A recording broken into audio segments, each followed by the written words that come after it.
All good. Good evening and welcome to the regular town council meeting of February 8th. If you'd kindly rise and join us in the Pledge of Allegiance. I pledge allegiance to the flag of the United States of America and to the republic for which it stands, one nation, under God, indivisible, with liberty and justice for all. Thank you. Quick announcements for this evening. Upcoming council meetings are Thursday, February 15th. It's a regular council meeting, though it's not on our normal date. And then Thursday, February 22nd, we did have a meeting scheduled. It is no longer scheduled. So February 22nd, there's nothing. Thursday, March 14th is a regular council meeting. And a couple of important dates to remember are Wednesday, March 13th, 2024 at 7 p.m. in the all-purpose room at James Mastrocola Upper Elementary School located at 26 Pebbles Lake Road is the town's deliberative session. And Tuesday, April 9th of 2024 from 7 a.m. to 7 p.m. is our annual meeting voting day. And you would check for your designated polling place. You can do that by checking the town's website. And that's probably the easiest way. Check the town or the state. As Secretary of State has it as well. Yes, as a matter of fact, I think ours is just a link up to the To the Secretary of states, State. So, you good, Paul? Right. Thank you. Staying on the April 9th election, if you'd like to run for office, the filing period is from February 21st to March 1st, 2024. To be elected this year are 3 town councilors, 1 ethics committee member, 2 library trustees member for 3 years. Ethics is 3 years and the town councils are also 3 years. 1 trustee of trust funds for 3 years. 1 moderator for 2 years. 1 town clerk tax collector for 3 years. And a supervisor of the checklist for 6 years. Candidates must file with the town clerk to have their name placed on the ballot and must be a registered voter and domiciled in Merrimack per RSA 669:6 and 669:19. Candidates for the town council must also have been domiciled in Merrimack for at least 1 year per town charter, Article 3-4C. The 2024 dog licenses are now available at the town's clerk's office. Please register your dogs. New Hampshire Department of Transportation, New Hampshire DOT, will hold a public information meeting from 6 to 7 p.m. in the Matthew Thornton Room. And at 7 p.m., they will be, from 6 to 7, it is an informal open house. And a formal presentation will begin at 7 p.m. On Tuesday, February 13th, to review and discuss the proposed bridge replacements and associated roadway work for the Wire Road and Babuzik Lake Road bridges over the Effie Everett Turnpike. I am sorry for the late notice. However, the town just received this notification from the state today. So we're going to get it out as quick as possible to the people in Merrimack. We're going to put it on our social media. We're going to have it on our bulletin boards. I'm going to have it up at the transfer station for Saturday as well, so we can get the word out as quick and to as many people as possible. Yep, we'll talk to the library as well. They're there. And that leads me to my last announcement. You guys are just leading me right into my announcements. This is great tonight. The library's elevator project is underway. The lower level, including the children's room, restrooms, and the clump room, are only accessible using the main stairwell. Please check the library's website at the merrimacklibrary.org for an updated information of the schedule. Thank you.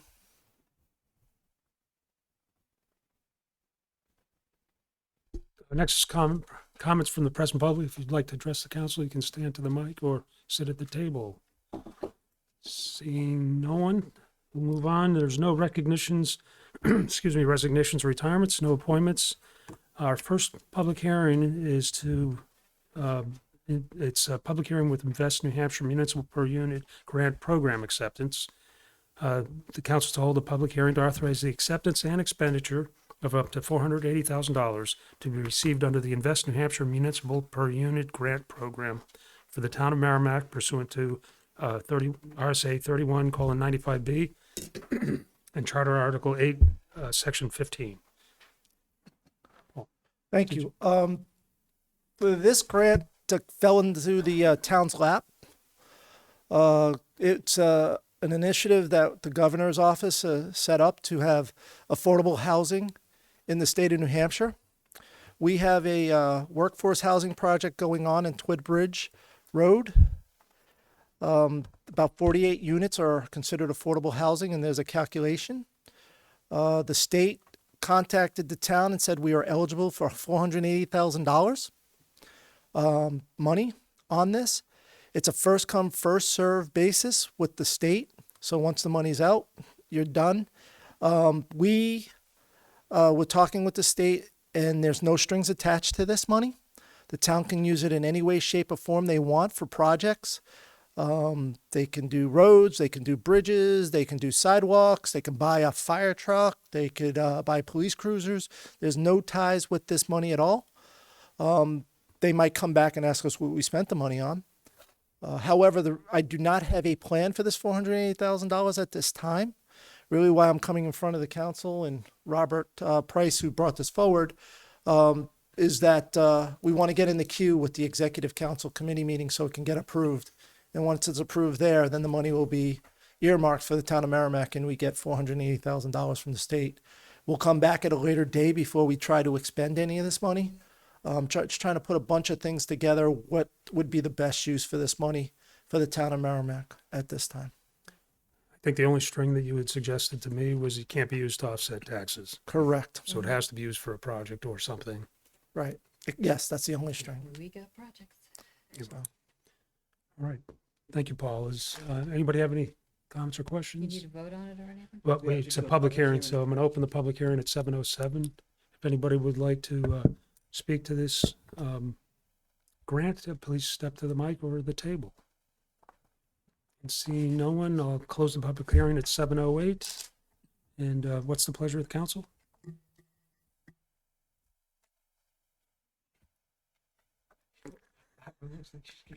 We just closed the Just public put my hearing. What glasses can we on. do at this point?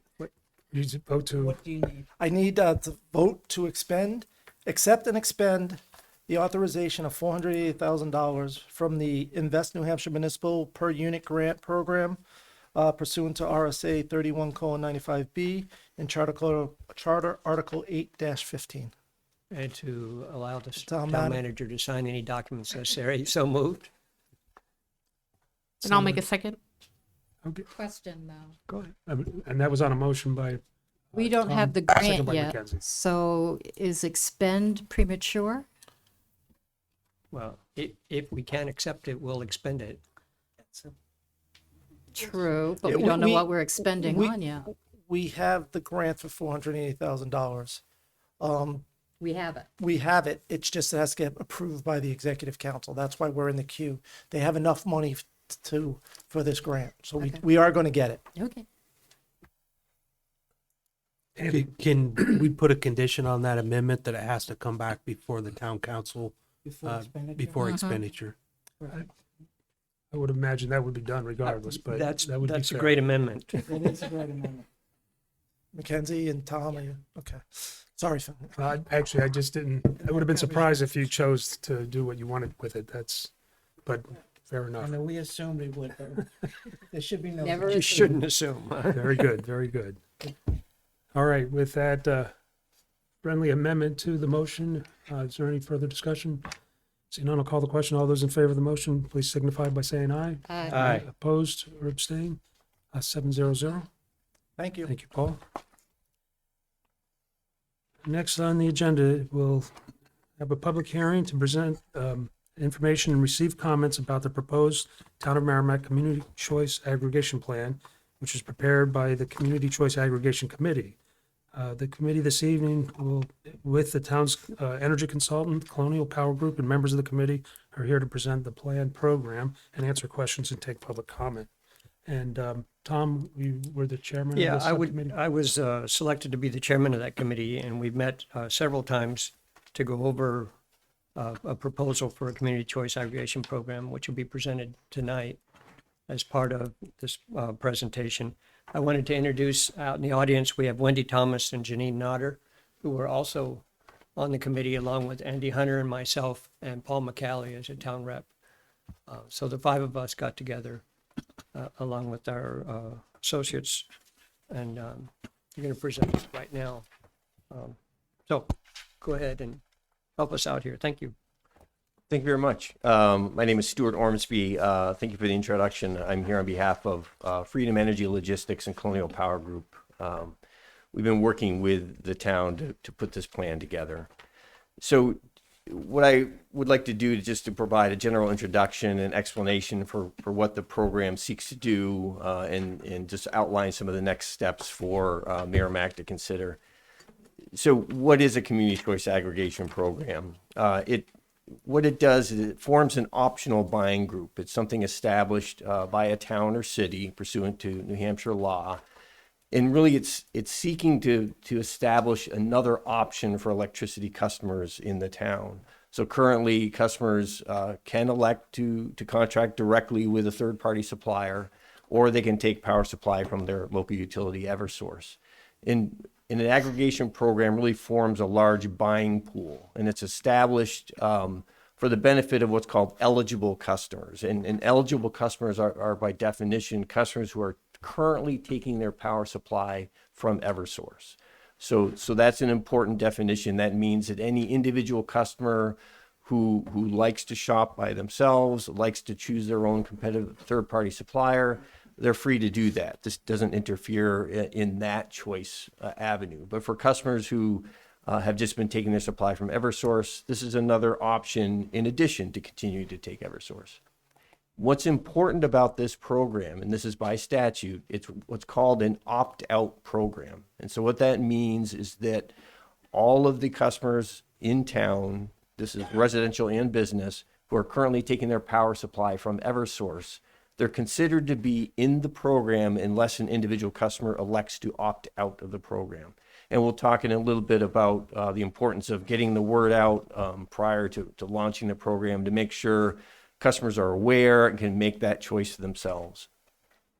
Whoops, wrong button. So some of the benefits of a program such as this, again, we talked about choice. It provides another option relative to utility default service rates. Leverage is an important part. In other words, one of the challenges for third-party suppliers who are trying to contract directly with a residential customer, there's a lot of overhead attached to that. It becomes a challenge for those third-party suppliers to offer a competitive rate other than perhaps a teaser rate. So the leverage is forming a very large buying pool in the part of the town, and that's attractive for suppliers to bid on that program and to secure competitive rates. Price stability. A lot of programs try to focus on smoothing out rates over time. Residents in Merrimack experienced extremely high prices over the last couple of years through the utility program. Programs such as this can smooth that out over time. Local control is an important element of this. Merrimack right now is considering pursuing its own program. That means that decision-making around the types of options that the program will offer will be made here locally. On the topic of product options, a lot of times programs such as this will offer more than one choice for program customers. So there might be an option that seeks to get the lowest price possible. In addition to that, there may be one or two other options that customers can opt into that may have higher renewable content, and customers can make that choice for themselves. A program like this is entirely self-funded. So in other words, any administrative costs are built within the program rate themselves. There's no financial burden on the town, and that's important for customers who want to, again, shop by themselves, who want to opt out. Customers like that will not be burdened with any cost for this program.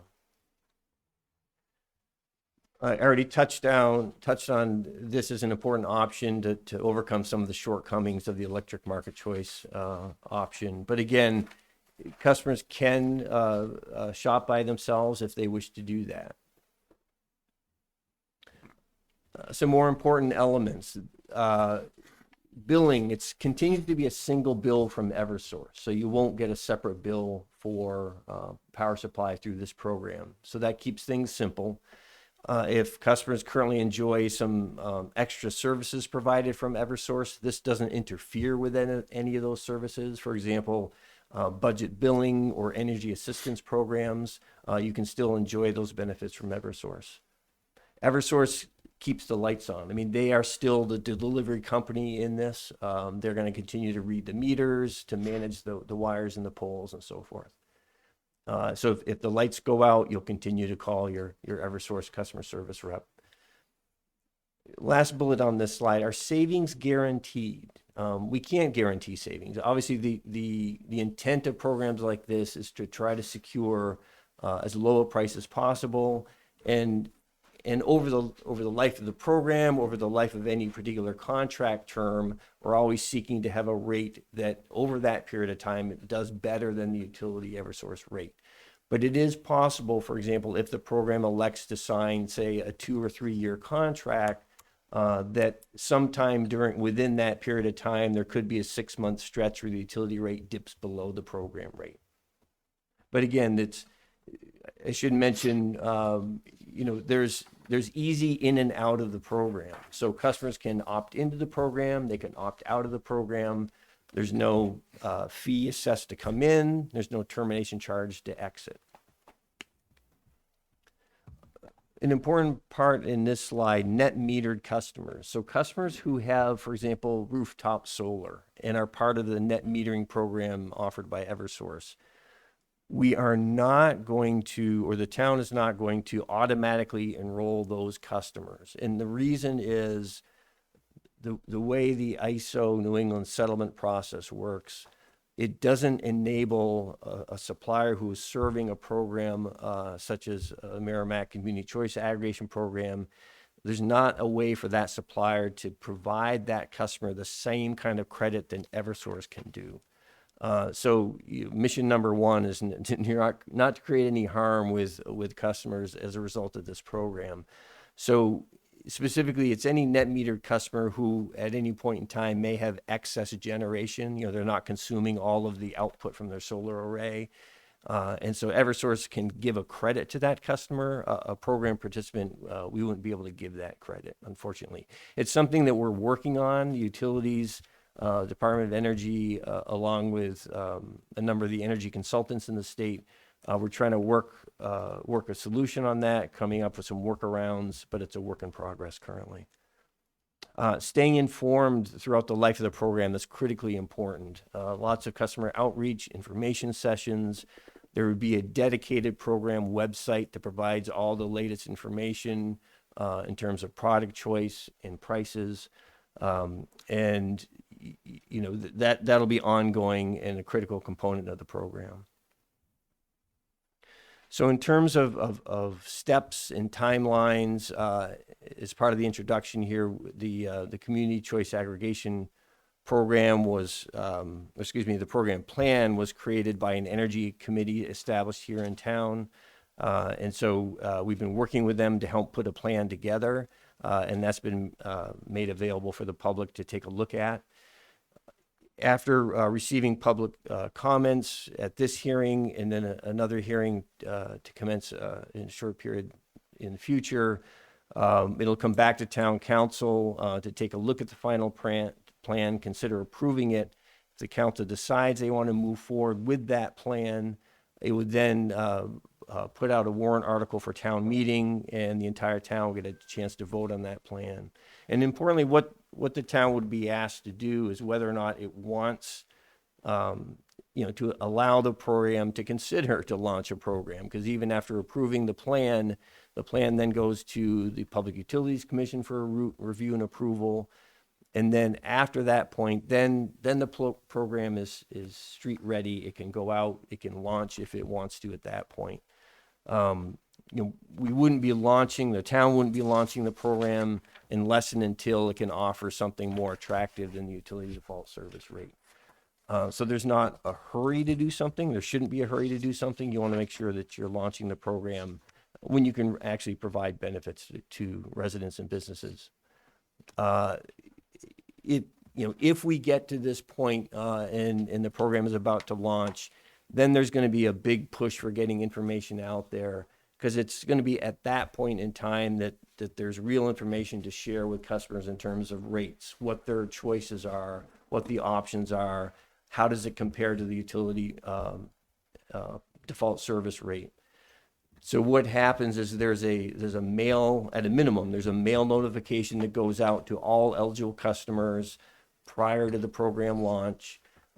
That package of information includes ways that a customer can opt out if they don't want to be part of the program. There'd be a card they can send back. There's going to be a website they can go to if they wish to do it that way. There's phone numbers they can call. The town most likely would be hosting public information sessions around that period of time. Again, just to get the word out, make sure people are aware of the choices that they have through this program. So that's the rapid overview of the program that's presented. I'd be happy to take any questions. Stuart, you had suggested, sorry, Tom, just a moment ago, you said residents and businesses. It's just residents, is it not? No, it's residents and businesses. Oh, okay. Yep. Yeah, I was just going to point out, one of the things on his first slide said customers that are currently receiving the default service from the utility Eversource would be eligible for this. So any business, large businesses like Anheuser-Busch or the town of Merrimack that are not using default service because they've either contracted somewhere else or whatnot, wouldn't be included automatically. But anybody that's using Eversource as a default service would be one of the customers would be considering. And another good point on this, Tom, sorry, Go ahead. is that if you have your own private third-party provider, if you're a business, you don't have to come for this rate, whatever the town is. You stay with your consultants, you stay with your third-party providers if you want to. Yeah. And that's an important point, that if you've, for instance, the school's been doing something for the last 15 years, they don't have to join here because they get their power from someplace else. And they can continue to stay outside and get their power from and through their consultant at a different rate. And importantly, I believe, and anybody in the committee that wants to join in, if they already have an external contract, they're not with Eversource by default, then they won't be opted in. Right. And so there's no need for them to try to opt out. That's correct. If you've already gone to a contract, whether personal residence or a business, then those people would be excluded from the list of people that would be opted in. Exactly. Yes. And I think it's important to note, and you pointed it out, but I just want to say it again, optionality. You can opt out at any time without penalty. So if you get into the program and for some reason you believe it's not the right thing, you're certainly welcome to opt out. And you can opt back in, but all of the changes happen on the monthly billing cycle. Yep. They don't happen on a week-to-week basis or a day-to-day basis. They happen on a monthly billing cycle, which just makes sense. They can't handle billings and things like that. Other than that, nobody can, whether it's your provider or Eversource or whoever. So I thought that was an important point to try and stress. I also wanted to stress that by the time we get through all of this planning and we put it up for a town vote and the PUC has approved it, we still haven't committed to doing anything. Until our committee gets together, we go out for bids, we receive bids, we get a good quote that we're happy with. Until such time as we're ready to actually implement the plan is the only time anything would start to happen as far as everybody being opted in that hadn't opted out already, and we would implement the program. So it's not like this is going to happen in March or April or May. It's probably going to be, as you pointed out here, the third quarter before we could even begin to do anything. And that would be after a bidding process to get bids from suppliers. So there's not a fear that we're trying to rush too much into it. The rush that we might be perceived as having right now is to be able to get it on the ballot to allow the town to decide they want to go forward with this, because it does require a majority vote of the residents to implement this plan. One other point there that you made, Tom, is that we go out and everything. It comes back to the council for final approval before you implement. So there's another chance for people to come and speak to the council at that point, and the council makes the final recommendation. Yes, we're going to go with XYZ company at X cents per kilowatt. And it comes back that last time for the council to approve it after the committee gets all this information and brings it back to the council for one last time. Is that a public hearing? And public hearings. Yeah. We would definitely want to hold That's what public I hearings at that imagined point. too. Yeah. I'm To sure, see what the- the law is silent to that effect, whether it's a public hearing. It just says it has to come back for final Public approval. hearing would be a good idea regardless, I'm sure. So, That's above and beyond the public hearings he was talking about today and next week, right. which is just to talk about whether we want to even put this Put it on the ballot. Yeah. Yeah. But I just thinking, oh, go ahead, Andy. No, I'm sorry. I think it's just important to note that, you know, I encourage everybody to go read the draft plan because through the entire plan, the whole goal is to lower cost. There's nothing else hidden in there. We're not trying to do anything else but improve our buying power through quantity, right? And that, if you look through the plan, there's no other goals in the plan than to try to get the lowest cost. And I'll say, you know, both Tom and I are on this committee, and we're probably both polar opposites as far as customers. Tom's a third party energy customer trying to get the lowest cost possible. And I'm an Eversource default customer because I'm afraid of teaser rates and contracts and all of that stuff. And so I've never changed my energy supplier. I've always went with default Eversource. And that's really all we're doing here is changing the default. And we're only going to change the default if it's a better price than Eversource. And so as long as Eversource continues to beat the market, that would be our default. And then once we got a better price, we would switch the default after it came to the town council. And so it just kind of shows the spectrum of customers. Both Tom and I are interested in this program because we're after the same goal, and that's lower energy costs for the people of Merrimack. So I encourage everybody to get a copy of the draft plan and just skim through it. Thanks, Andy. And you can find it on the town's website, Right on the front page. right on the front page. Good. I didn't know if Wendy and Janine, if you had any input you'd like. Does anybody else we want to could- add anything? could I mean, sit over here, or whichever is better for you, either. I know there's other people that want to speak as well. Yeah, so I just wanted you to. Should we open it as a? I think you opened the public hearing. I mean, the whole thing was an open public hearing. Not officially. That was the whole intro I did, was. yeah. It Oh, didn't- go ahead and do it. Officially open. you didn't officially open Oh, it? and the reason I wanted Wendy and Janine to have the opportunity is because they are on the subcommittee, but I will in fact do that. I Oh. appreciate that. Okay. I At, thought the whole comp let's say 7:28, I've opened the public hearing then. Killed some bread. So once done. For the record, I'm Wendy Thomas. I'm one of the state reps for the town of Merrimack. I live on Wildcat Falls Road. I want to put it out there right now that I fully support community aggregation. It's a great idea, but there's 6 points that I want to make, and some of them have already been covered, but I want to make sure that people understand this.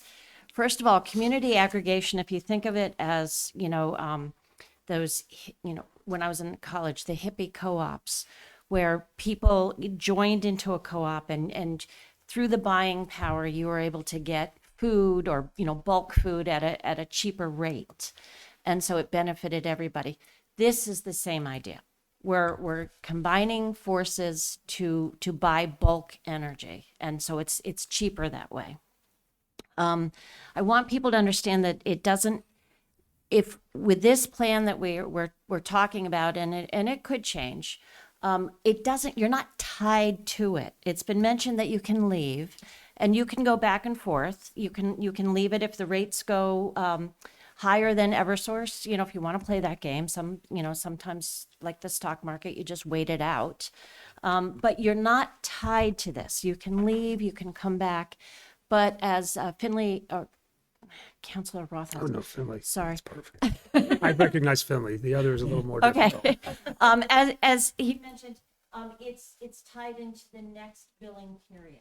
So you do have to wait. It's not. Can you turn your mic on? Oh, I turned it off. Sorry. All right. In the future, and I know that there are some people in town that are interested in this. In the future, we can look at renewable portfolios for cost of energy.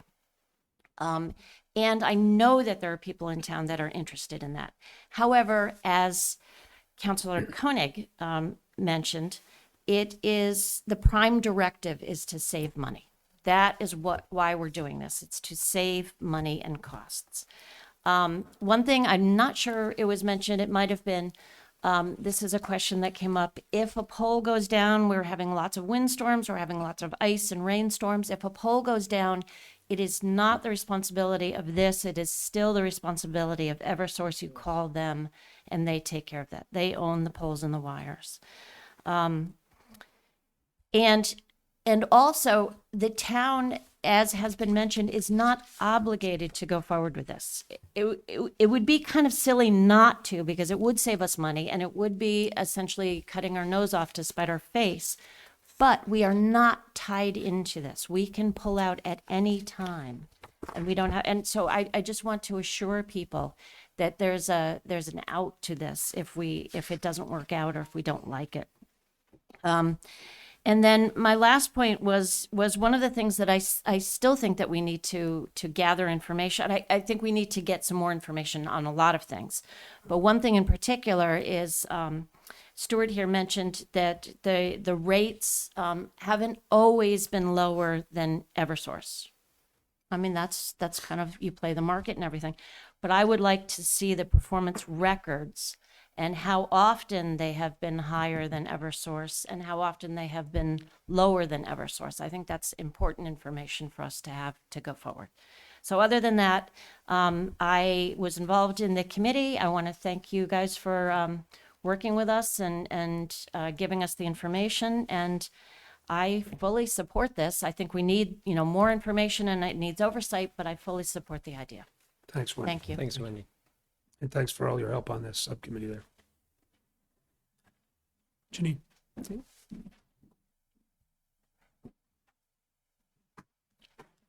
Thank you. I don't really have anything to add, but I wanted to thank you for the whole presentation, for allowing me to participate. And when you were presenting, was going on in my head was, is there opt-in, opt-out? So for the benefit of the viewers, I just wanted to say it again, that you can opt in and opt out on a monthly basis. Cost, of course, is very, very important, but reliability is also essential. So that's something to keep in mind, because what good is it to have lower energy costs if it's not there? We all want to be able to turn on our lights and at will, and then be able to pay the bill at the end of the month. So, thank you. Thanks, Janine. Stuart, can you comment on that as far as reliability and whatnot is concerned? Yeah, and there's kind of two things to consider on reliability. Like we've talked about, Eversource will continue to maintain the lines and the poles, and if the lights go out, that's your go-to company. There's another way to consider reliability, and that's in context of the reliability of the program. It's how can we approach this in terms of making sure that whatever rates we secure through a competitive process stay there. In other words, you're signing with a competitive supplier who is guaranteeing a fixed price for a term. Let's say that's 2 years. What can we do up front to make sure that rate, in fact, remains fixed for 2 years and the supplier doesn't leave town, so to speak? So an important part of the procurement process is working only with top-notch suppliers, the ones who are very well capitalized, who have the wherewithal, who have the strength, the financial credit worthiness, to make sure that they're going to be there for the duration of the contract. That's an important element. And particularly in the environment of New England, I mean, the U.S. as consumers, and it sounds like, Andy, you suffered through this yourself personally with the Eversource rate going to historic highs. In all the other programs that we manage throughout New England, we didn't have a single supplier failure. So, all of those companies weathered the storm. They took their hits, no question. But no one walked away from a contract. And that's important in terms of making sure that you're working with, the best in creditworthiness suppliers. So that's one way to think about reliability in this context. Great, thank you. Thanks, Stuart. One last thing. The contract, I know Stuart's saying 2 years. The contract terms could be 6 months at a time, a year, 2 years, 3 years. That's up to the committee when we get back together of how long do we want to go out to bid. We haven't decided. This plan doesn't say that you have to go out to bid every month, every 2 years. We haven't decided as a committee what we're going to do when we come back. Eversource bids every 6 months, roughly. So if you wanted to, if the committee wanted to, they could kind of piggyback with the Eversource rates and go out to bid every 6 months, or they could try to lock in for a year. That has not been decided, is basically the point of this.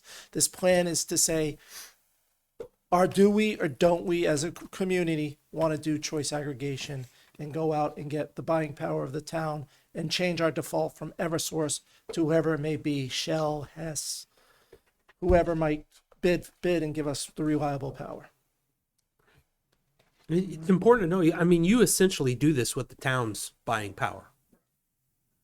So we're simply following what the town's already doing, And the school. and the school school does this too. Yeah, the school. And by the town, you're talking about the town government and, Yeah. and facilities. You're not talking about the town of Merrimack. Good clarification. Municipal. Yeah. Anybody? Yeah, please, feel free.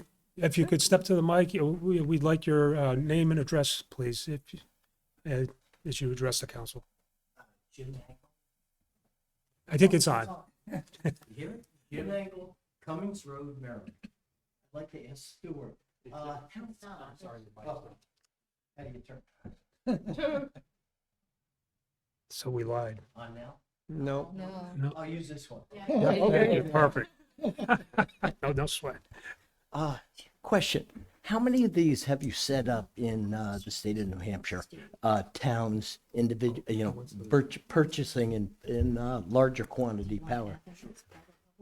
So in New Hampshire, this is a new opportunity. In other words, the statute that enabled aggregation and then the rules that needed to follow, the rules didn't get set up until about a year ago. And so programs are just starting to get underway. Specific to your question, so our firm is currently working with Hampton, Northampton, Ossipee, Hancock, Greenland, Londonderry, and Merrimack. And then we're very active in Massachusetts. We've been an energy consultant in this space for about 16 years, and so we have about 100 clients in Massachusetts. I'd like to see some data. I think the lady back here asked the same question, but I'd like to see some data on comparative prices over a long period of time of Eversource or wherever they use in Massachusetts compared to your prices. I think that gives a good baseline. Yeah. And yeah, I'd be happy to provide that. We can provide, again, it would be specific to Massachusetts because nothing Right. is launched in New Yeah. Hampshire, but yeah, we can provide that history to the council. That would Yep. be good. Thanks. Thank you. Stuart, I don't know if, how easy that is to pull together, but if it's something for our next public hearing that we might be able to have Yes. some of those answers for that. Sure. If you have time to do it, that'd Yep. be great. Dick? Oh, yes. Karen, if you feel free, yes, if you'd like to address the council. Yeah. Yeah, that one apparently is not working. Good evening. I'm Karen Contos. I live on Fairway Drive. I'm the chairperson of the Informal Merrimack Energy Advisory Committee. Our committee is totally supportive of this community choice aggregation plan for several reasons. First and most important is that by aggregating the electricity usage from many residents, a lower per kilowatt hour than Eversource charges is a possibility, not a guarantee, but likely. There are several aggregators in New Hampshire, like Freedom Energy, and they have regularly bought electricity for a lower cost than Eversource.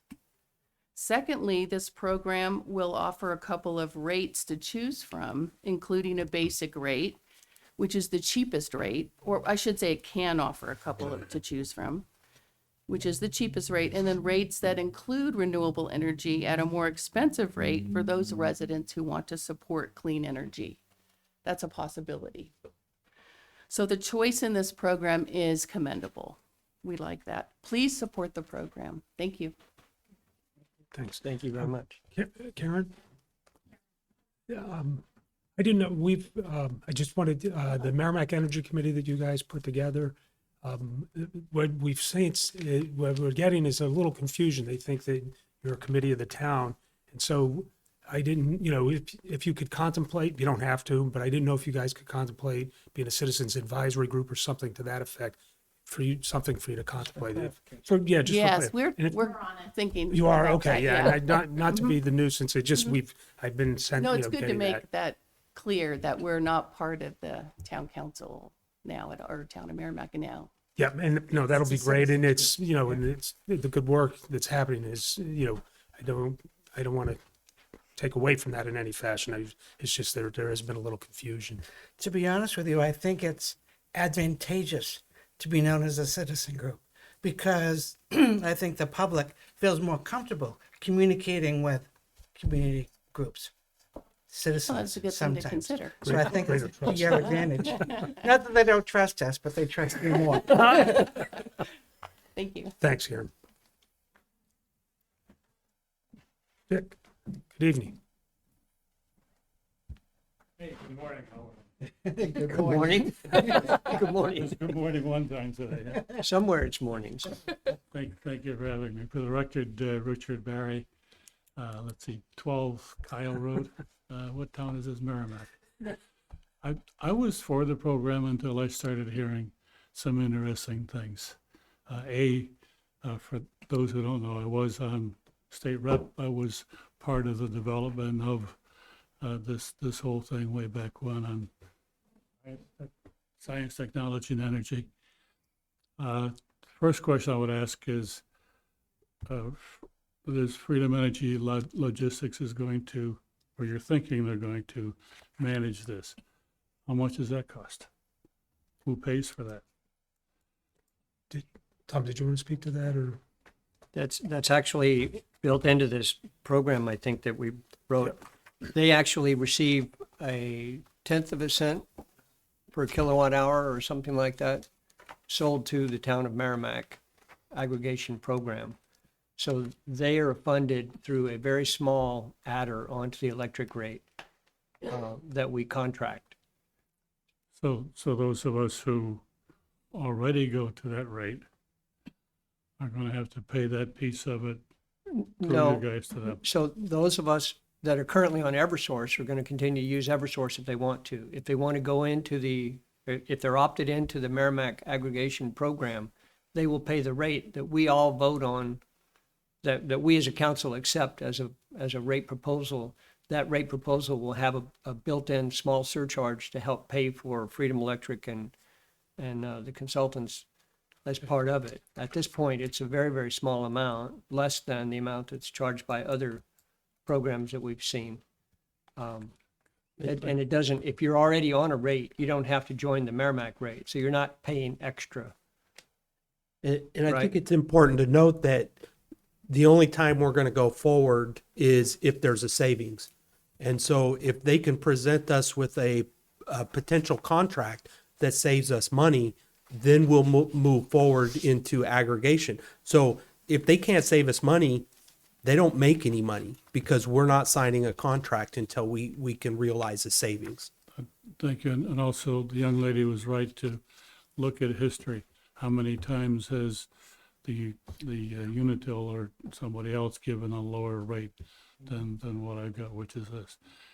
And I will share with you the reason that I'm now really concerned about it was, and the gentleman to my right will read Bristol Municipal down in Rhode Island. They're in a world of hurts. They went through a program like this. They're still trying to figure out how bad it is, but they're looking at $25 a month hit because they went into this kind of a program. I'm also concerned about, we'll call them Clean Energy Advocates. California is in a process. They had a no opt-out clause in their program also.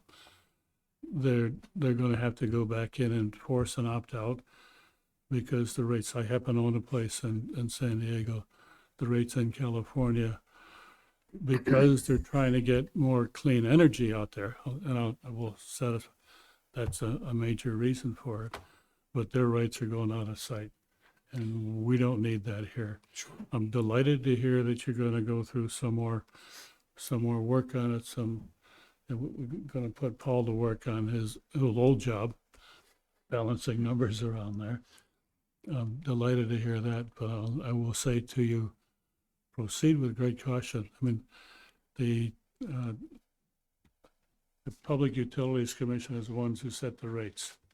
They do it because Eversource, as a public utility, is entitled to get a percentage profit from it. If the other rates go up and they can get their number in there below it, that would be the default rate. If it doesn't, then somebody else is doing something entirely different. And I'll tell you that as you compete more, they'll figure out what it is that the competition is doing different, and they will match it. So I'm now very concerned about getting locked into a program like this. Thank you, Dick. I think that's what they're avoiding, actually. There's the comments that I've heard were that you can opt out monthly. You can opt back in the following month. And that, Yeah, there's no locking. right. So I don't think that might be something different out in California. I'm not sure. I'm not familiar with any of that. They're always different, but Rhode Island isn't. Well, right, and I'm not sure what happened in Bristol either, but what I've been hearing about this plan that we've had these discussions is that we're not trapped into anything. If we make a 6-month commitment, I'd not heard the suggestion before, but Paul saying maybe line it up with the rate, the periodic rate changes of Eversource. That might be the good idea to do that. Well, But, and even if this program, said, hey, this is a great rate, let's go out to contract for two years, and the program went out for 2 years. If in the middle of that Eversource drops out, all you have to do is opt out of the program and go back to Eversource. And so even if this program was to make a bad contracting decision, you just go back to Eversource, and whether that's a 6-month contract you need to wait out or a 1-year contract, and you just stay at Eversource until the contract expires and they go back out. I think the chances of that are very, very unlikely, but you still have options. you're not trapped, right? Yeah. Barbara? That's an excellent point. You should remember what it is that Eversource does for a living. They do it hard, they do it well. And if somebody else is beating them, then they're going to find out what they're doing, and they're going to figure out a way to compete. Which will help individual citizens. It'll help us. Yep. So I'm just worried about it. Thanks. Oh, yeah. Absolutely appreciate Thanks for it. hearing me. Wendy, I'm gonna have Barbara, but feel free to come back up. Let her come in. Barbara, Just taking notes here. Dick, where in Rhode Island were you talking? Bristol. So okay. I do. Yeah. All right. I'll look at it.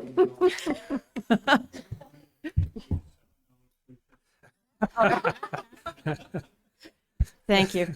Yeah, I'm definitely going to look it up to find out what that was about. Actually, something that Dick said that brought up a question for me is if everybody opts in if anybody doesn't opt out. So we have a lot of users that are opting in. Is there a minimum number? I mean, so let's say that your rates are very high, Eversource goes really low, so a lot of people leave the program. Is there a minimum number that you say we're not making enough money here, you're on your own? Right. No, excellent question. So no, the nature of these supply contracts, there's no minimum built in. In other words, the supplier understands the risks they're undertaking and that there can be load fluctuations based on customers coming and going. I mean, I appreciate the comments around, optionality is important and customers can choose to come and go. And yes, if the Eversource rate happens to come in below the program rate, of course, customers can go back to Eversource. I mean, based on sort of all of our years of experience, very little of that happens. I mean, the customers, there's maybe initial trepidation when a program launches. It's unfamiliar. Customers have been buying their power supply from their comfortable local utility for decades. But once the program gets underway, they get comfortable with it. their understanding sort of the mission of getting the best rates possible, rate stability. They kind of just stick with the program and they stop paying attention to what the utility rate is. And I think that creates sort of a value for the program in itself, because the load remains stable over time, and that allows suppliers to continue to bid aggressively time after time after time. So we're never going to discourage anyone from switching, don't get me wrong, but I think people do appreciate and put value on rate stability. So you've never like stopped a contract with an entity, whether it's a town or a city or anything like that? And send them all back to the utility company? Yes. You mean? There were, in Massachusetts again, there were 3 or 4 instances where we did suspend programs. It was a unique situation. It really gets into the weeds of things, but Massachusetts is carved up into 3 different load zones. And there was a period of time when the rates for one load zone were pennies higher than another. But the Commonwealth establishes default service rates uniformly throughout the state. So there's this oddball discrepancy that left the community officials no choice but to send their customers back to the utility system. So that was the one example. And where did that happen? Can you, I'll look it up. Which towns? Yeah, which towns in Massachusetts? Methuen. I'll have to get back. Okay. There's a few others. I'll remind you. Okay. Thanks. Yeah, actually, I have some questions and I received some emails from folks who had questions and I didn't bother getting all their addresses, so I'm just going to give them to you as a lump. So getting back to Eversource and how they set their rates, they're still responsible for the service. They're responsible for the poles, the lines, any maintenance or emergency services that need to get done. So as a rule, Eversource theoretically should never come in cheaper than you or even any of the other companies like Direct Energy. So how do they bill for that? Do you have any idea how they include that in their pricing? It's got to be there somewhere. Yeah, so Eversource and the other utilities as well, they separate the delivery piece from the supply piece. Okay, And so that's why you see it separated like that on your bill. Exactly right. So the delivery side of the business, the wires, the poles, and so forth, that's all regulated. They're a monopoly utility. So that's one half of the bill. Now by law, they have to provide supply as a last resort, default service supply. Right. And as Paul described, they go out every 6 months. It's kind of like an alarm clock. They just follow a process. There's no, and I'm not being demeaning. It's just that's the way the commission directs them to do it. So, like clockwork, every 6 months, they just buy whatever the market is. They're buying every 6 months. And so with, the beauty of an aggregation program, you can be much more thoughtful and strategic, in for lack of a better phrase, time the market, but take advantage of market opportunities, which could be from time to time very short term in nature, or you may want to take advantage because prices are at historic lows and customers lock in for a longer period, or the program locks in for a longer period of time. So the billing would still be coming in through Eversource, and you would still see that division of the charges, one for the service and the delivery, and the other one for the actual cost of the electricity, which would be coming from, say, you guys. Exactly. And so the only difference that the customer may see on their Eversource bill, if they become enrolled in the program, it's a single line item. So instead of it saying default supply, it would say, the Merrimack Community Choice Aggregation Program. Okay. Now, on page 7, and I'm not sure if this is a question for Paul or for you, what we were talking about is, it's got to go to the town meeting. It gets moved. If the warrant is accepted there, then it goes to the ballot, correct? It goes to the council next week for the determination whether or not to put it on the warrant. If they put it on the warrant, then it will go to deliberative session and get discussed again, Right? and then moves to the elections on April 9th for Okay, because for the that step is citizens. not in on page 7, so, No, because that's part of the way the town operates. The town meeting. okay. Well, The deliberative session. it is seems part to of be our town combined, meeting, the which is session document. 1 and The document seems to be a combination of both entities, so. Okay, we said that. So you talked about on page 8 about how you determine who the eligible consumers are, so that those are the ones that get mailed because they would be able to opt in for the start of the program. So eligible customers and specifically any customer currently taking supply from Eversource. Right. They'll get an opt-out notice explaining the program and so forth. And that opt-out notice would give them information if they wish to opt out of the program and not be enrolled in the program, they need to take action. If they don't take action, they're automatically enrolled in the communities program. Okay, and I would just advise that that not look like a postcard or an election flyer. Should say Town of Merrimack. or Yeah, something, should be very clear that it's the town of Merrimack, Right. not just a postcard or a big postcard. Should Yeah. be something in an envelope. Because Correct. remember, we're in an election season and we get a lot of flyers. Sure. And how will you identify who gets those, or does everybody get those?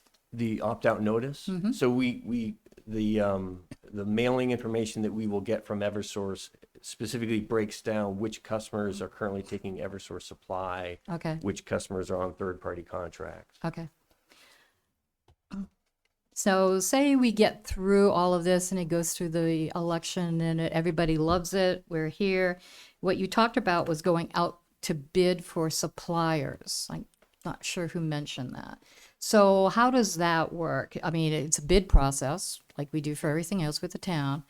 Hopefully we have a number of suppliers. Yeah. And I imagine that you will be letting folks know who that is, because one of the questions I got was, okay, so would we be able to go with the same company that Nashua is using, and get their rates? But I understand now, so the question, the answer to that is, it's a bid process. Correct. We send out the bid, whoever wants to bid on it for who's a supplier can do so. I would just ask that maybe we also ask them as part of the bid process to give us a history of their rate structure for the last 5 to 10 years. So we can see what their bid structure did for the last 5 to 10 years, however long they've been in business. Yeah. I mean, they're And we should be getting the same thing from Eversource as well. Well, so Eversource, again, they just, by statute, they have to provide backstop supply. They're not in the business they're not competing in these types of RFPs. They won't get a bid, but maybe we can get the history of pricing from them.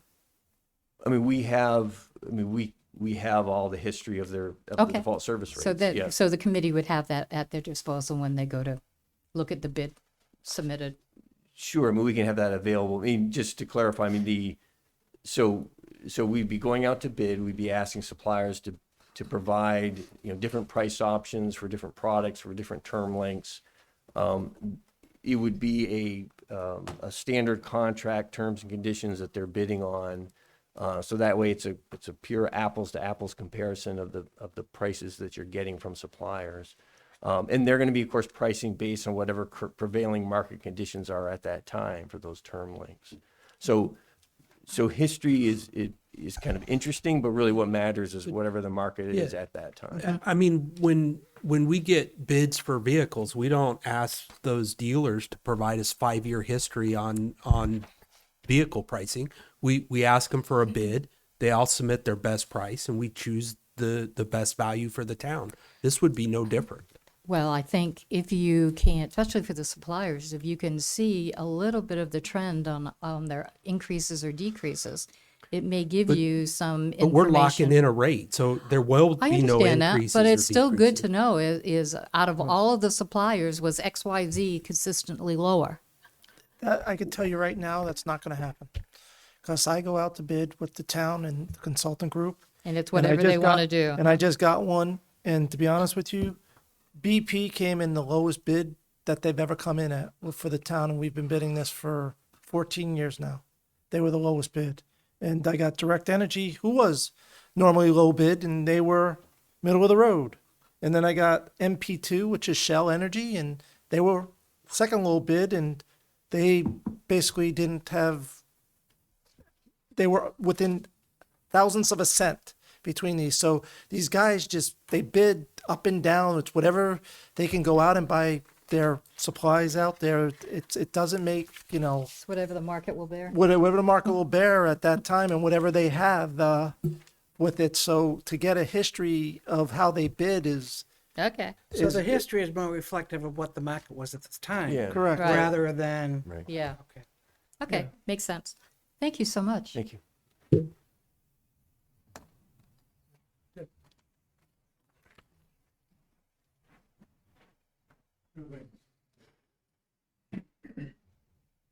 Two things. Dick One, Barry again, yeah, Richard Barry. What else? Where do I live again? Richard Barry.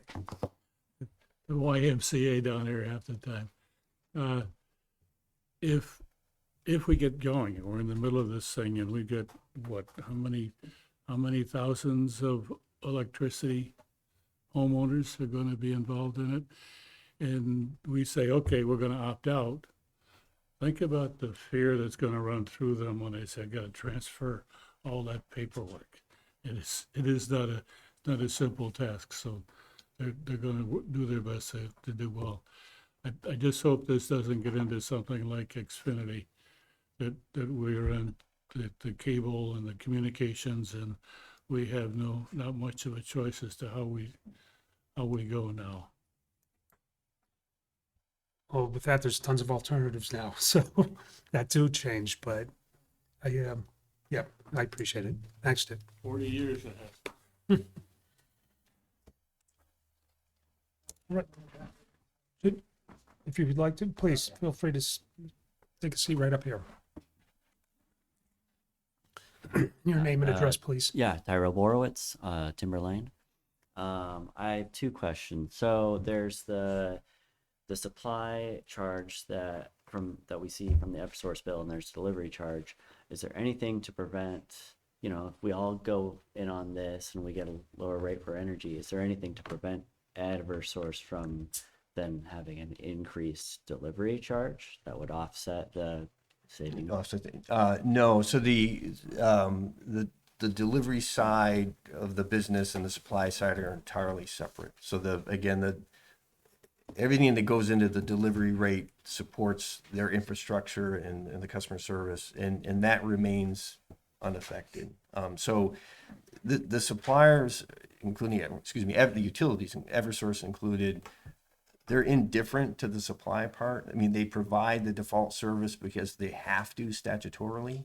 But customers who elect their own supplier, that's fine with them, and they help administer that process. But no, there wouldn't be any impact on the delivery charge. Okay. Yeah. And then the other question I had was about, everyone's talking about you can opt in, you can opt out.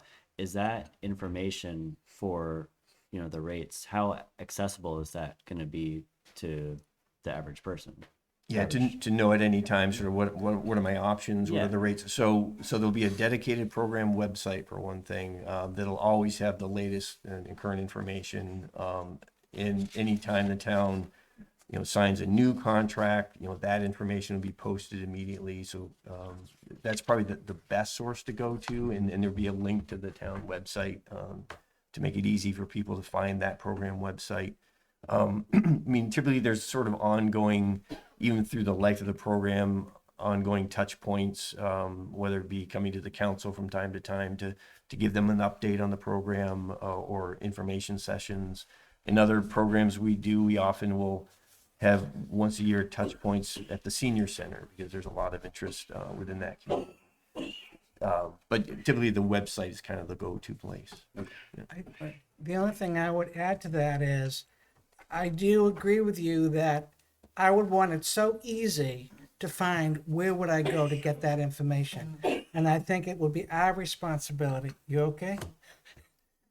You got 3 nurses here. Can you speak? The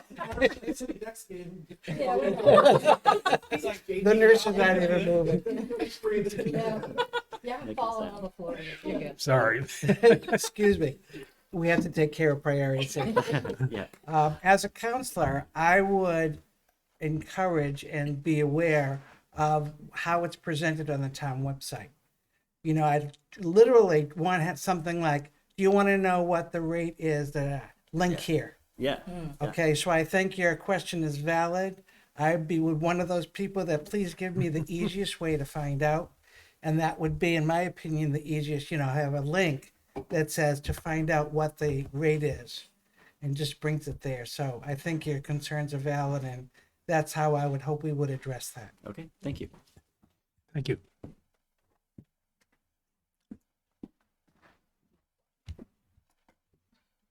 I thought of something else that's probably a good thing because I failed to give my name that came up before. So for the record, I'm Representative Janine Nodder, and I've been on the Committee of Science, Technology, and Energy for 10 years now. And the Honorable Dick Berry was our chairman when he was in the House. When we had it's a lot of words, Community Choice Aggregation Program committee meetings, a question that came up, and this is for the benefit of the viewers, is will Eversource delay fixing a problem like a downed line in the event that a consumer is a community aggregate customer? So I believe, Councilor Koenig, you answered that in the meetings. Yeah, and as has been pointed out a couple of times, your bill is split into two different parts. There's the delivery charge and then there's the supply charge. Eversource is responsible for delivery, which means any maintenance that has to happen to the lines will happen to the lines as a function of what they do as a business and a company, and they're highly regulated in that regard. So they can't decide that, well, because Merrimack's a community choice program, we're not going to speed our people to them and we're going to send them over to Milford or to somewhere else instead. They have to provide the same service to every one of their customers because we're all delivery service customers of theirs. And so from their perspective and the way their business is organized, that's the same for every customer, whether they're buying power directly from Eversource or whether they're buying power from a third-party vendor. I'm currently a third-party vendor customer of theirs. And I'm getting my power from somebody else. And it shows up on my bill quite clearly that I'm paying this much per kilowatt hour and I'm receiving it from this company, even though Eversource provides it. And when my lines go down, they come out to my house, whether it's Eversource or somebody from Canada or wherever, when we have power outages due to snowstorms and stuff like that. So I've had absolutely no trouble with my power being taken care of as fast as anybody else up and down my street or even in the town of Merrimack. Eversource is required to take care of that. Oh, and my street, for the record, is Whittier Road. Thank you. Thanks. This became clear to me, Stuart, back when you said Eversource doesn't care. They have to, by mandate, have the supply, I guess, but they don't. They facilitate grants and everything. We changed our streetlights, I don't know, about 6-7 years ago, it seems like, and we saved about 80% on the electric costs, and they facilitated that. They were part and parcel to get that done. So if they didn't want it happening, they wouldn't be as outgoing about it. So No, that's right. And if next time they announce sort of the next default service rate, they usually issue a modest press release. Almost every time, you may notice they make a point of saying, we don't make any money doing this. I mean, they make their rate of return on all their capital investments and so forth. They really, this may surprise some folks, but they really don't care about the supply side. They're forced to do it. They do a good job, but that's not where they make their money. right, yeah. Wendy, Thank you. Just another point that from the previous discussion, Councillor Healy, you talked about Nashua. Nashua is the entire city is doing this program with a different company. I would suggest that we talk to the city energy manager, who is Doria Brown, and see how is it going, what are the rates like, what are the history, do our due diligence. Right. But the entire city of Nashua is already doing something like this. So it's a good thing. It's a good thing. We just have to make sure it's the absolute right thing, Yep, no, absolutely. Thank you. Thank you, Wendy. Is there anybody would further like to address this?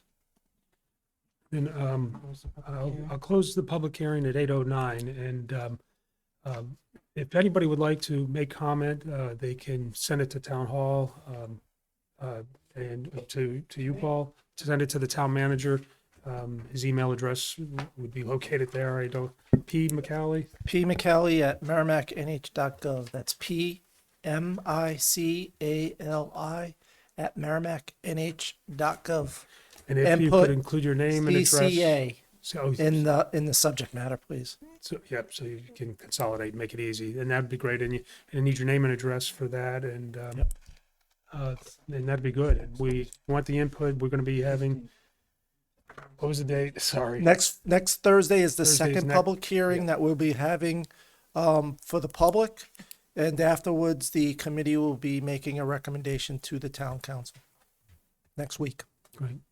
So if you can't make the meeting in person, just send the email and And we'll read them make into sure the we record. Read it into the record. But please include your name and address on that email, not just an email return address. Oh, I understand. We're trying to verify we're talking to residents of Merrimack. All right.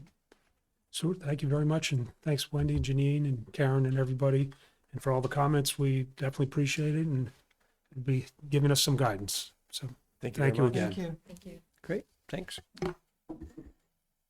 Thank you, Stuart. All right. I don't know if anybody we have legislative updates next, so before you left.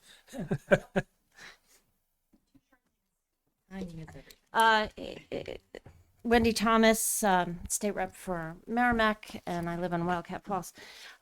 Just two points of interest. There was a bill that came up today that I voted against, and I voted against the ACLU, which doesn't happen often, but I didn't think they were right on this one, and that was the Freedom of Information Act. Anything that was over 10 hours would you'd have to pay money for it. So I mean, it sounded logical to me. So so I voted for that bill, and that was today. There were 3 voucher bills that came up today. We were able to stop 2 of them. One, the most egregious, would have cost $100 million added to our budget. One did pass. The estimates for the cost of that program and the bill, if it passes, it will take effect immediately.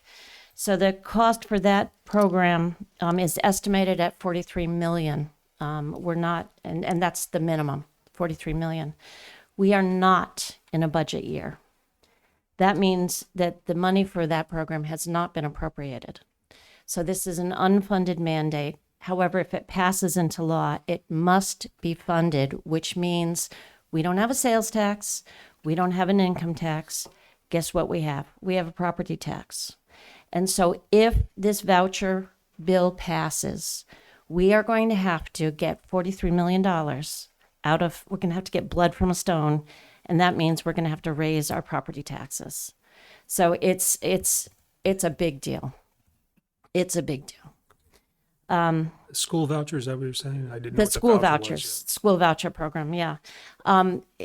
It is, I did not vote for any of the voucher bills. It is fiscally irresponsible to vote for these bills. yet. Thank So you. That's my update. Thank you. Thank you so much. Oh, Janine. I'm sorry, I didn't prepare anything, but if you watch the replay of the WMUR News, you can hear comments from Kate Baker. She's the one who started the whole program, and it's not a voucher program. It's a education freedom accounts, and most of the money comes from people who donated, businesses. I don't have anything prepared. I just feel like I needed to comment because there's 2 sides to everything, and that's why we have 2 parties. So So I don't have to worry about an unfunded mandate that I'd have to fight? no, you don't. And if you think about it, how much does it cost per student in the public school? So you have all these kids, and I don't know the number offhand, but the X amount, let's just throw out a number. And the 26, I'll just say 26,000 because I have no idea, per student. Now, if that student's not in the school, then we're not spending that for each student. So the less students in the school, the less we're spending per student. So I don't see how it hurts the public school at all. Well, having less what I kids. think it is there's overhead that's constant. And so you're right, if you take a kid out of a classroom that we don't have that cost in theory, but you still have the classroom, you still have the teacher. So it does get to a point, if you take 60 kids out, in theory, you can cut a couple teachers, and that's where the savings might be. But it's, so I appreciate the voucher concept, I guess. I just want to make sure that the town is not, getting passed down to again, because we've dealt a lot with that in many areas over the past few years, and it's costly.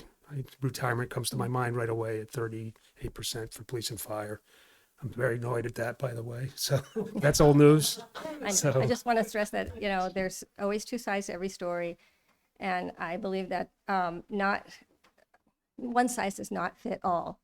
And what's right for some kids is not right for others. And for some kids, the public school just is not a good fit, and it's not a good environment for them. And they need to go somewhere else. And it shouldn't just be the rich kids who can do that. Every kid deserves a good education. sure. Thank you. Thank you. Thanks, Gene.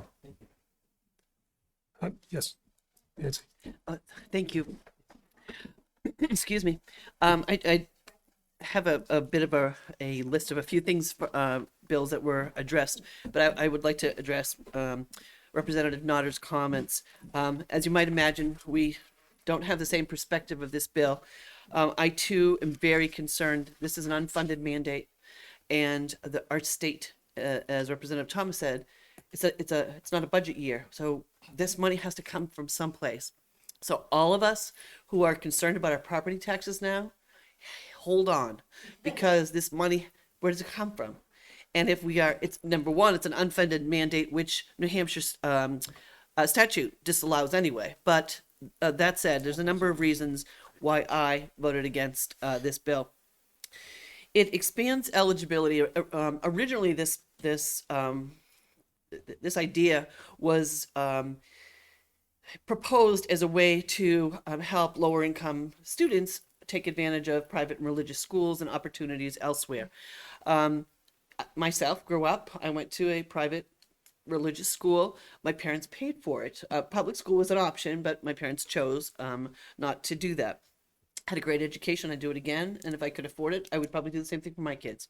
That said, I cannot support a bill that right now it funds about 4,200 students, and we heard that this voucher program was going to allow students who didn't necessarily do well or would choose to an alternative opportunity to go to these private religious schools.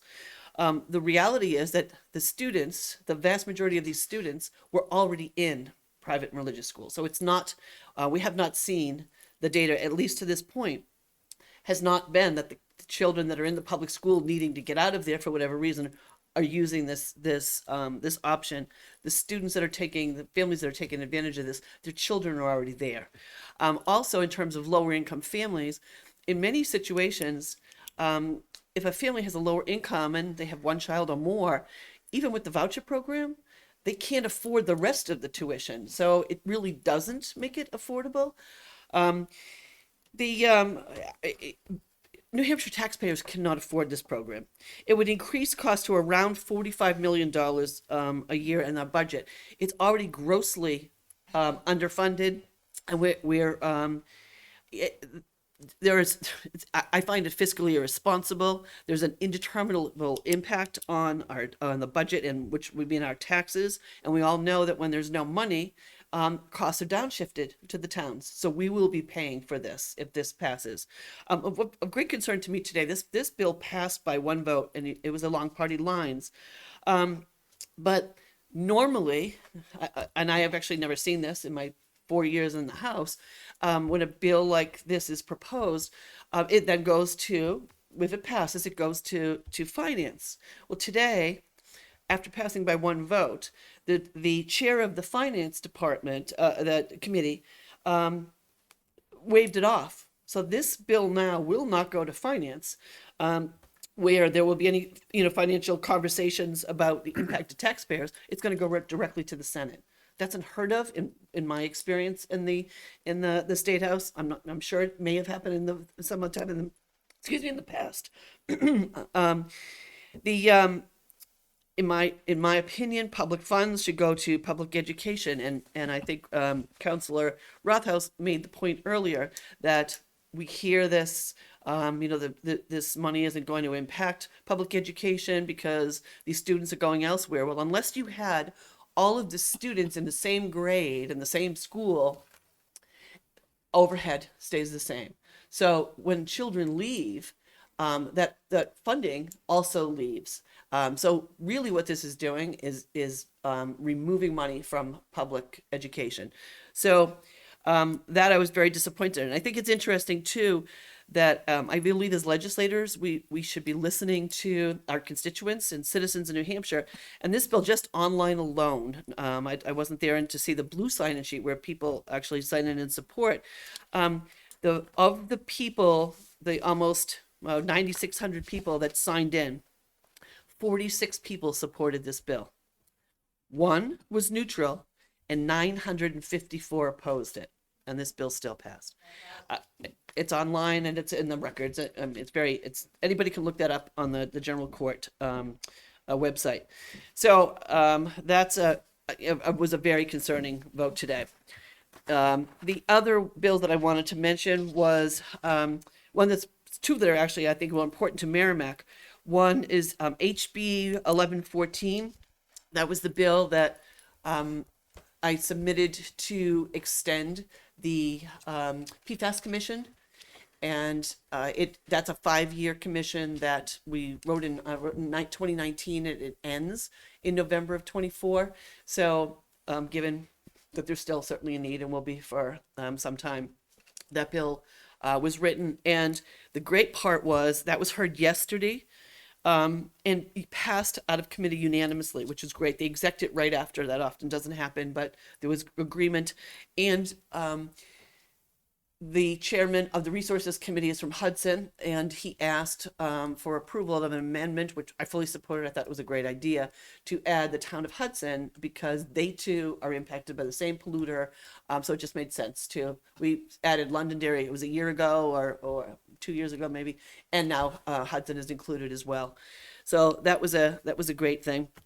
The other bill that I wanted to mention was HB 1415, and that hold on a second.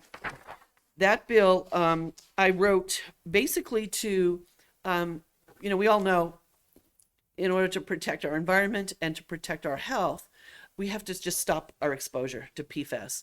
And it's been really hard for us to do that because we haven't had the ability to stop polluters. And so this was one of those steps.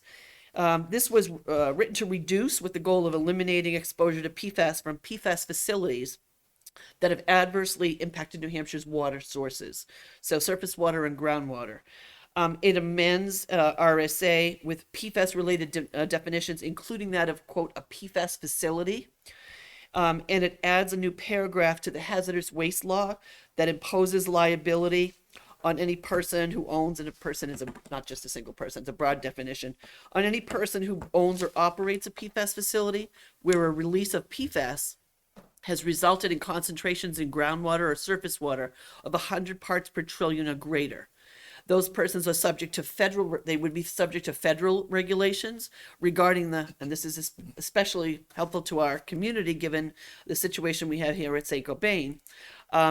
Regarding the closure, removal from service, or decommissioning of tanks, piping, containers, manufacturing equipment, waste or wastewater treatment infrastructure, air pollution control devices, and the interior and exterior surfaces of PFAS facility buildings and structures.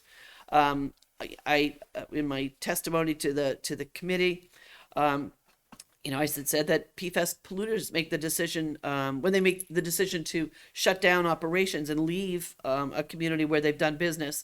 We must ensure that they're held responsible for the removal of their PFAS materials and their all the waste. The responsibility for cost and cleaning up their mess should not be left to the communities that they've already harmed. So that bill was heard yesterday. Interestingly, we had on the General Court website, there were 59 people in support and there were 4 people opposed, and the 4 people that were opposed were the lobbyists, which of course makes sense, because their job is to protect the polluters who, so, that was, I think, I've heard a lot more concern of late in the House, which is, I think legislators are recognizing that their towns too can wind up. We've been sort of the canary in the coal mine, and are recognizing, whoa, over time they've seen the things that we've been saying really are a concern, and now that they're recognizing that PFAS is in their own community, and maybe not to the extent it is as it is here, that this is everybody's problem. This isn't shouldn't be partisan. It shouldn't be just a one community over another. So hopefully I will be able to bring back good news about that. Another bill that I co-sponsored was Representative Karen Ebel's bill, and it was House Bill 1649, and that bill aims to stop the source of PFAS contamination in goods that continue to negatively impact the environment and public health, and burden all of us with the cost to manage them in the waste management area, remediation, and impacts to public health. This is a source reduction bill, and DES supported this bill, and they also supported both my PFAS commission bill and the PFAS liability bill for facilities. So that was great. They came in and testified in support of all of these. Yesterday, HB 1649, Representative Ebel's commerce, PFAS and commerce bill was exec, and it passed 16-3. So it will move on to I think finance and then the Senate. So that was good news as well. And finally, on Tuesday, February 13th, HB 1109, relative to requiring student ID cards to include the helpline for the National Alliance for Eating Disorders, which was precipitated by our Merrimack High School student Matthew Brown, will be exec, and I'm hoping to have good news around that as well. So that would be it. Thank you. Can I just add a comment? Yes.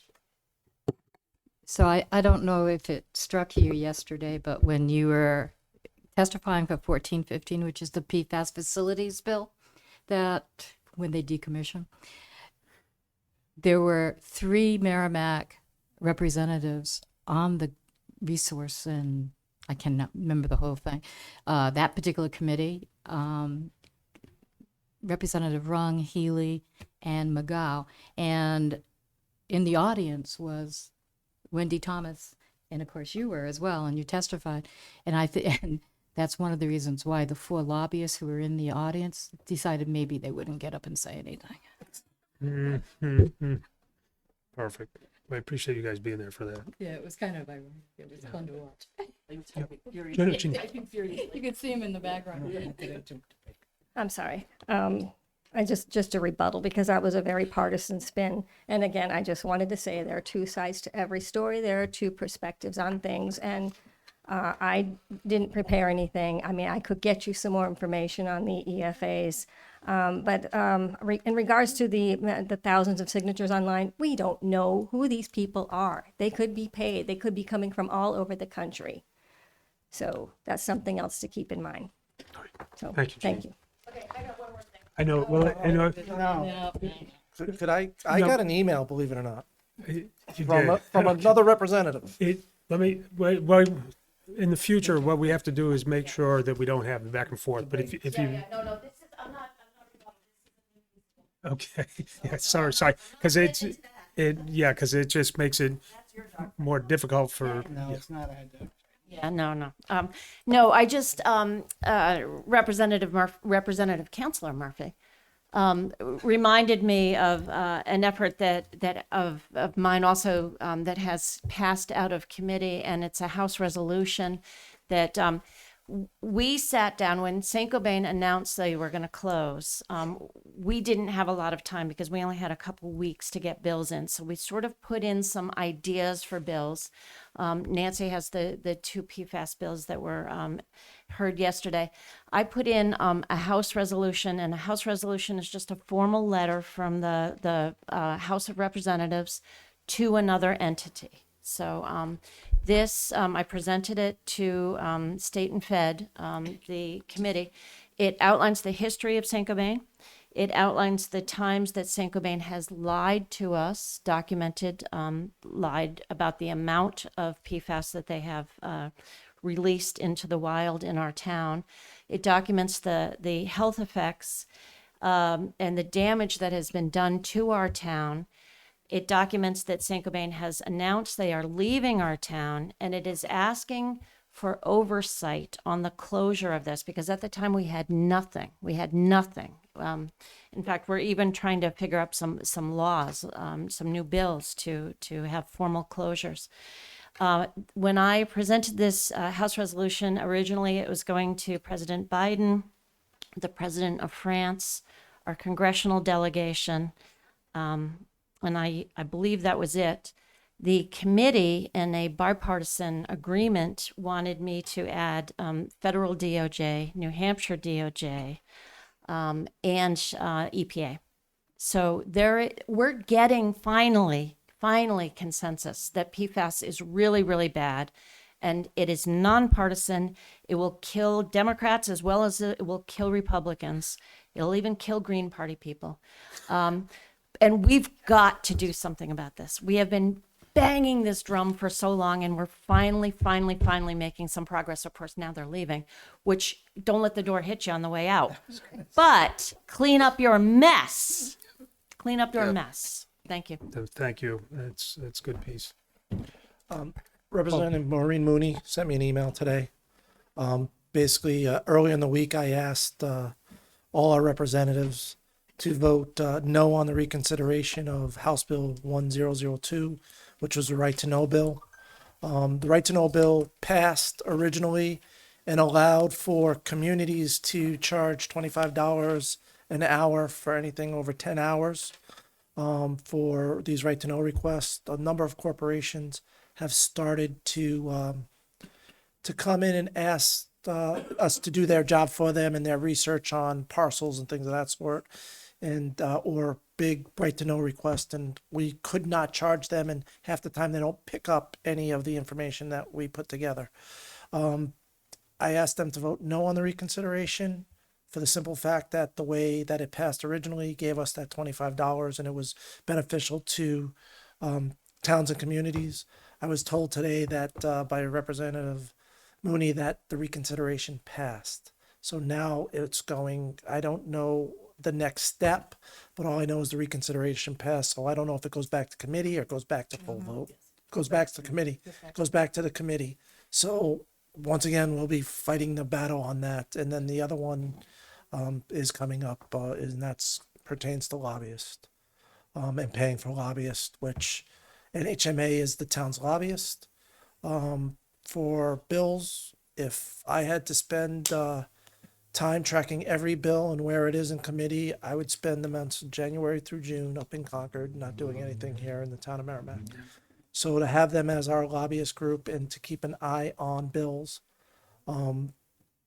it's a good idea. And the other thing is they only wanted to take away lobbyists that get paid for federal, state, or agency funds. So the corporations would still have their lobbyists up in Concord, and we would not have ours fighting for municipalities. And that's really what NHMA is. It fights for the municipalities and what's right for the town. Yep. We don't have to agree with everything they fight for all the time, but 95% of the time we're in agreement. So but Representative Mooney did reach out, so I wanted to put that on record that Thank he you, did Paul. reach out. Appreciate that. All right.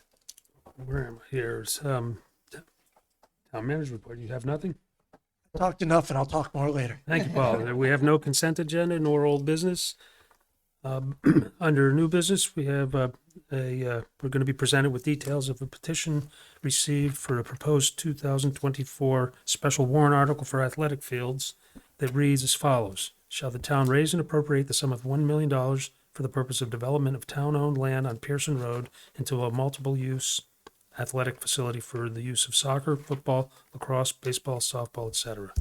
And it's John Calabro. Right, I knew John was going to be here, and if you would like to come up here and make that presentation, If that'd you be would like, wonderful. it's a whole different. We had Rick Renier, and I was told that you would be coming. Thank you. Just make sure the mic's on. There you go. For the record, John Calabro, 16 Hutchinson Road, Merrimack. I don't necessarily have anything prepared to present. I believe the Warren article pretty much speaks for itself. John, do you want to say who you are with the MYA? Yeah, I'm the MYA president, Yeah. so I'm representing the MYA Association.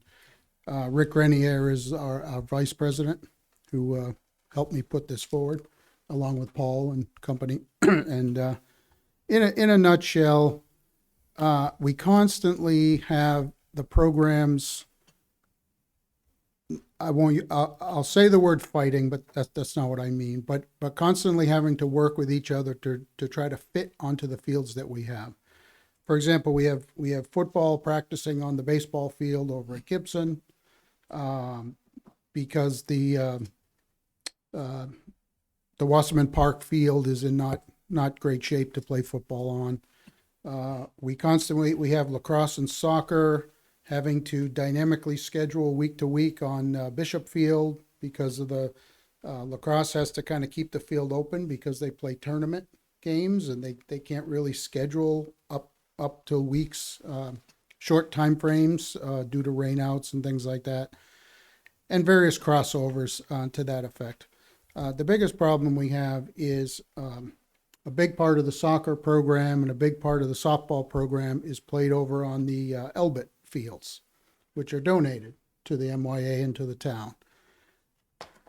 You know, the concern is, although we hold contracts with them on a 3-year basis, that could blink out any moment. They could announce that they're selling or they're expanding a new building, and we'd be out. And then that would be a real problem because all of that activity would have to move to Reed's Ferry, which is already encumbered with softball and soccer on every weekend.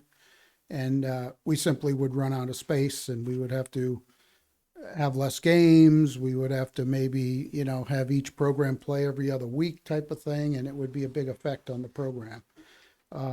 There's also a baseball field over at the Katenge location on Continental Boulevard, where over the years they've donated their space, which is a baseball field. And again, although we're not getting word that they're planning on moving, but you never know. That could happen at any time. The concern certainly is Albert. It's premier space right now off of exit 10, just ripe for the taking for a corporation to come in and purchase that.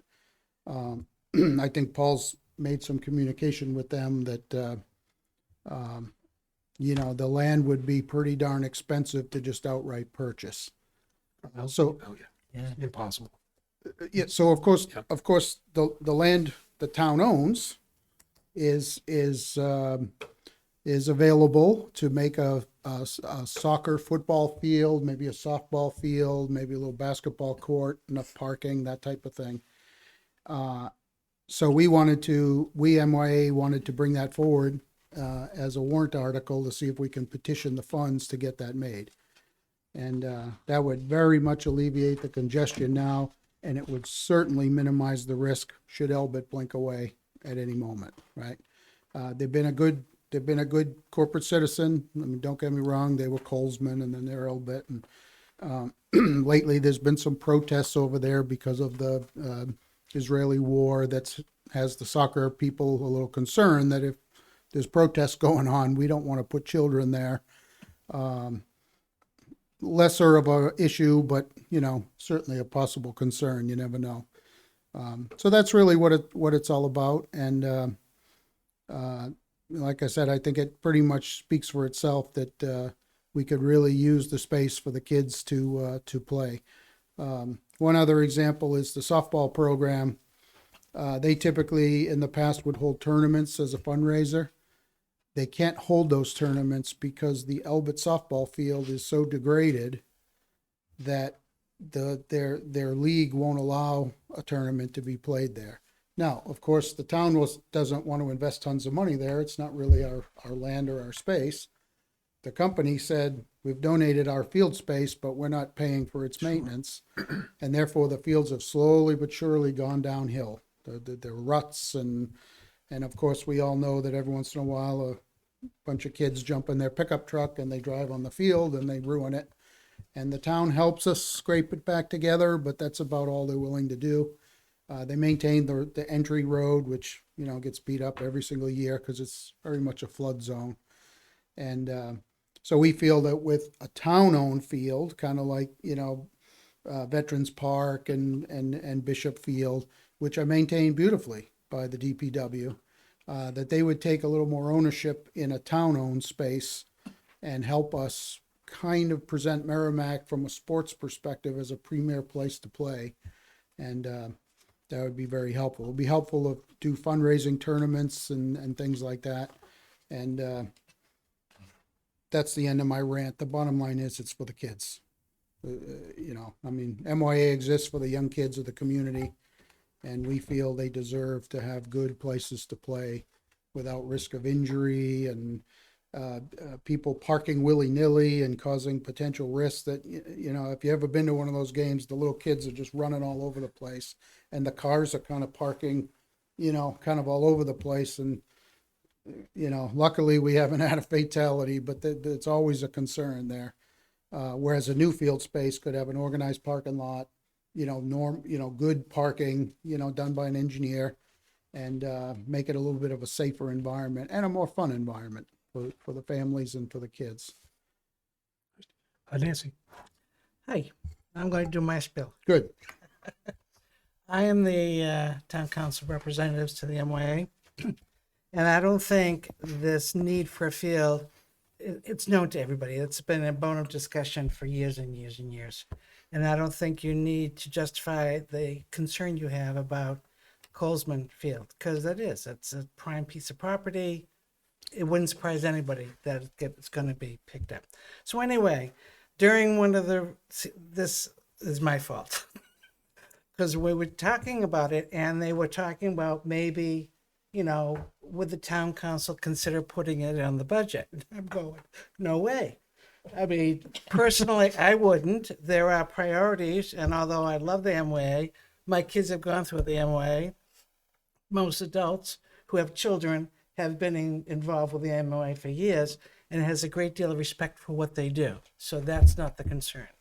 But at the same time, I'm also aware as an individual counselor that I have to make priority decisions. And a field is not one of them.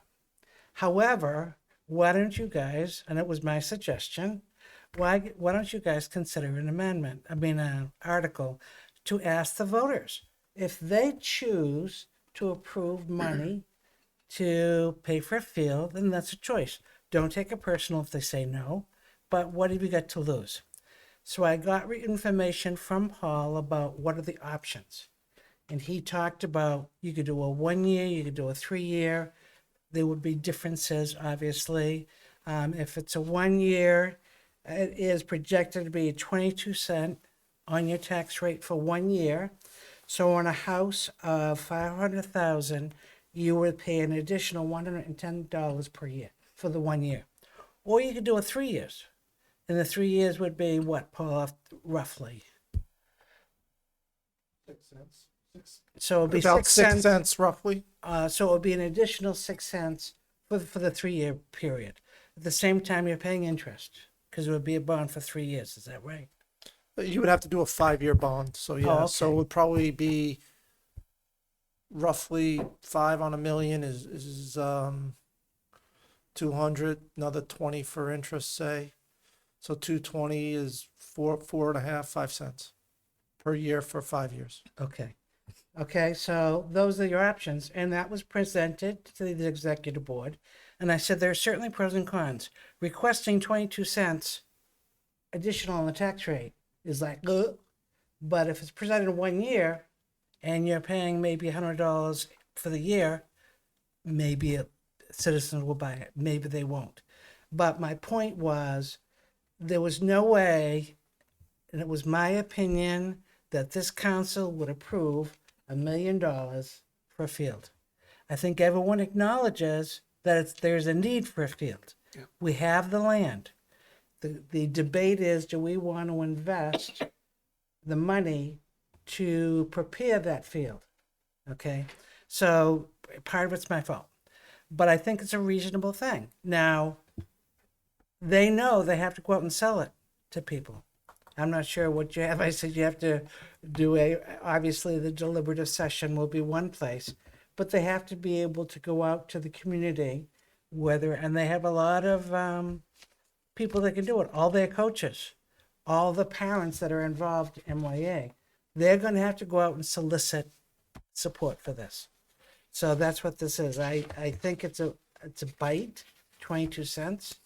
And it's already going to be a tough year for the tax rate. But again, if you know it's for 1 year and it's going to affect you, it's a choice that citizens will have to make. So that's the backstory. Is I just wanted to be able to provide. Andy, thanks, Nancy. I appreciate you stepping up and taking responsibility, Nancy. Why did you do this? I mean, I guess I get where you're coming from, but I also think that the taxpayers, they put us here for a reason, right? And that's to try to plan this out and try to deconflict priorities and the what we get by just putting it on the ballot, we get a spike in the tax rate, right? A 22-cent spike in the tax rate, which if this was in the budget, we would say, how do we spread this out over time? Because the last thing we want is a 22-cent spike in the tax rate.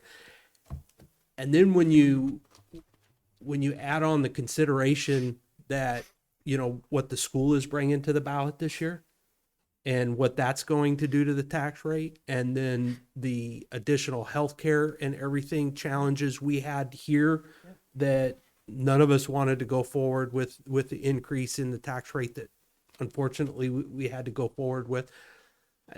I mean, that to me, that is our job as a council, to deconflict those things and make sure that we're not putting this decision on the backs of the voters. They put us here to be able to plan this out, and to just throw it on for the ballot at 1 year at 22 cents. I just don't know how I could support that. That's a big jump. I understand that. But they also have the right to ask for it. Absolutely, So, they sure do. Well, the They also difficulty, have the right to, and I thought it was and I totally understand, because I said to them, there's no way would I even introduce this to it because of exactly what you said. There's no way I could justify even the consideration on the budget, not with all the considerations. But I also felt an obligation to let them know what their rights are. And so, yeah. And you're right. They whether you assisted them or not, that was their right. They Right. could have went off and done. just real quick, this is an article we'd have to make a Yeah, do we? recommendation on, right? Oh, you want to go first? Go ahead, Paul. Answer that question. Yes. Kid. Yep. This is a petition warrant article. It's a money petition warrant article. They have enough votes, signatures, not votes, signatures. This has to go on the warrant as is. Right. I had a little editorial change, etc. It was ETC. We changed it to it was ECT. We changed it to ETC. We're allowed to make those changes, the modification to it. It is a petition warrant article. It goes on the ballot. The town council next Thursday on the 15th would put a recommendation on this warrant article. Or not. Or not. Okay. A vote. They would have to take a vote to recommend, like we do with all the warrant articles, would be a vote to recommend, and then you, whatever it might be. But it is a petition warrant article. It carries forward. The motion by the council tonight is to accept the petition warrant article and place it on the warrant. That's what we have to. And when do we vote to recommend? Next week? Next week, Okay. we'll look at the go total warrant, Yeah. all the articles. There's 11 of them right now. So we'll go through all 11 of them and you'll make recommendations on them. And that's the difficulty here, because your point of letting them go forward and make their case is one thing, but having to make a recommendation Right. So puts a little fly in the ointment. But then you go with what your feelings are. I think there is and that's where our responsibility jumps in. Is it's one thing to be able to allow it to go on to the ballot. It's another thing, do I in good conscience want to be able to recommend this to the public, which will be important. It will have an impact. That's two different issues. Mackenzie? Oh, I thought you wanted to say something. Oh, Barbara? I just am not sure what the $1 million buys. When I look at the diagram, and I don't have my diagram reading glasses tonight, I'm sorry. So it might be there and I just can't see it. So what I see is the potential of a baseball field, a basketball, parking, and I see a lot of wetlands. I don't see a bridge to go from the parking to the basketball court, so I don't know if people are like trotting across the wetlands. I don't see scoreboards here. So Paul, Huh? wasn't there an engineering study or something done? Not a basketball court. it looks like it's That- really That's a drawn town like a engineering basketball. drawing. Big it is. That's, I can't see the dimension. I just want to be able to respond to you, Barbara. It's my understanding that there's already been some engineering studies done by the town, which is what this is. That's what this is? Dawn and her interns drew this up, presented it to Matt in Parks and Rec. And then they went, and MYA has taken these drawings and brought them Okay. forward, yes. So, And there was an estimate done, I believe, and that's why. but I still don't know what it buys. So, I mean, there's no scoreboards that I can see that are So it's- listed it's, here. if- So you potentially you need 2 scoreboards, maybe 1. That's another couple of $100,000, as we know from having purchased one not too long ago for somewhere else. Do you know what it includes, John? No, in my opinion, that's not a design drawing. That's a concept drawing at the Okay, moment, well- right? It basically shows a football, soccer field and a softball field and Okay. parking. Oh, right? yeah, it might be Adding soccer, scoreboards and football. benches doesn't necessarily require land space, if you Yep. will. Also, I guess, okay, so it gets set up. How much does it cost us, the town, to maintain a particular field for DPW? Because that's a line item in the budget. It's just, will get put on the cutting rotation. If we have the field, it'd just be added to the cutting rotation. Usually in the summer and things of that sort, we have, part-timers that do most of our cutting throughout. In the fall and in the spring, we have, our own individuals, so it would just be put on the cutting rotation. The bigger expenses would be the irrigation, blow off the irrigation, the water, and if there's lights or electricity out there, that would be the bigger cost, and all that will get ferreted out when we go, if this passes to the next, before it goes out to bid, all that stuff would be ferreted out in there to get an estimated cost for that as well. So is $1 million even a likely number? For a field, I can't tell you, but I believe, when we did the Tim Gibson Fields, which is going back 15, 20 years now, it was about $225,000 for that big field.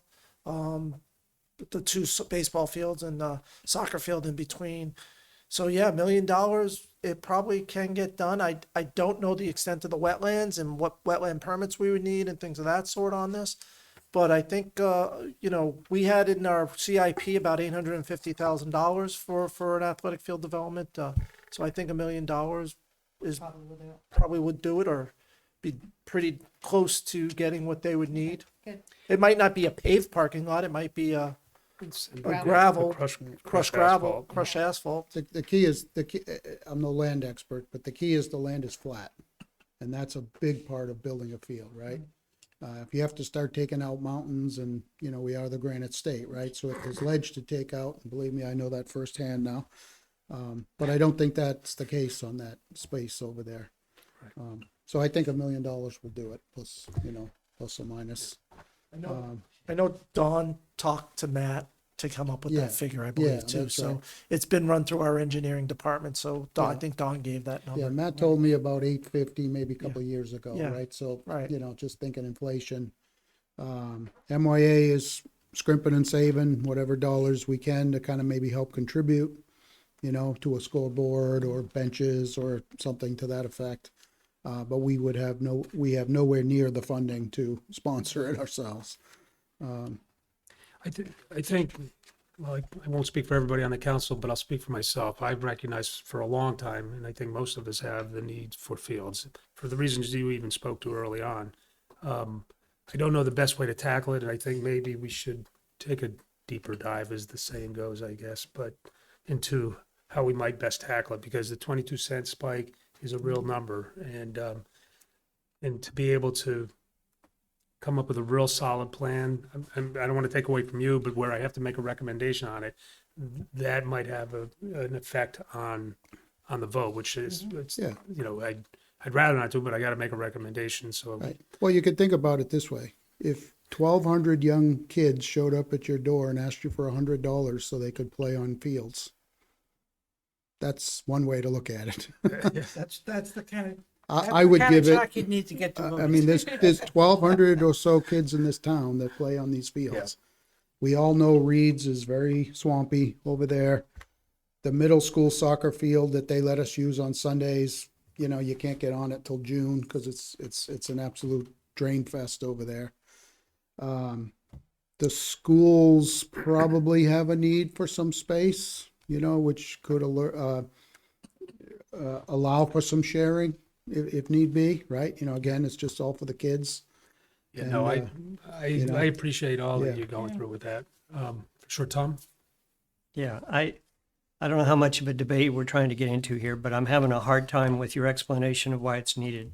That this new facility would alleviate scheduling congestion.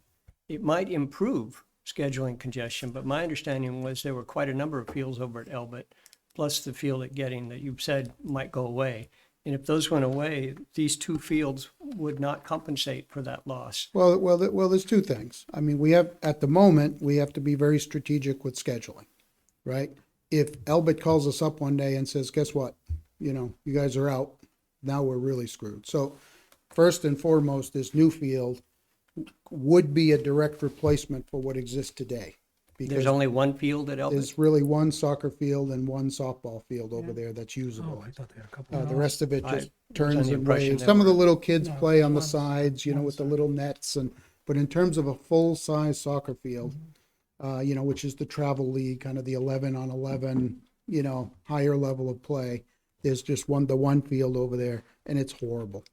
And other towns come in and they're like, what the hell is this? I mean, to be frank, it has ruts, it has tips and turns where the goalie plays is dirt, usually mud because it rains.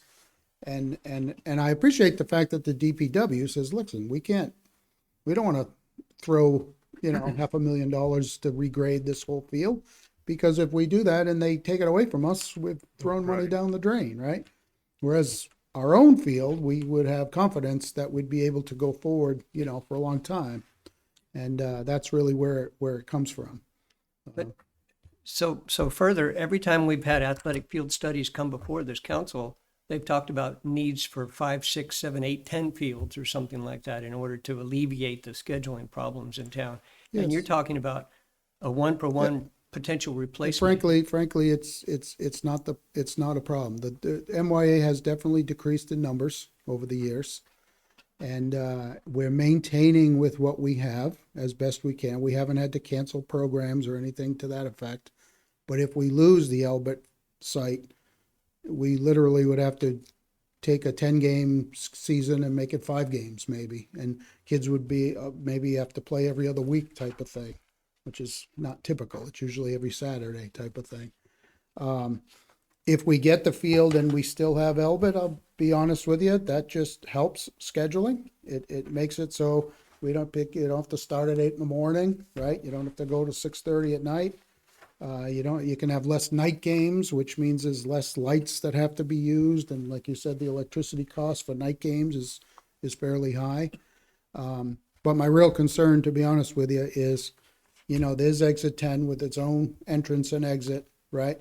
I mean, that thing is just ripe to be a hotel or apartments or, you know, whatnot. And I could see that company just saying, listen, that's got too much value to let you guys just use it as a field. They don't even use it. Their own people really don't even use the field.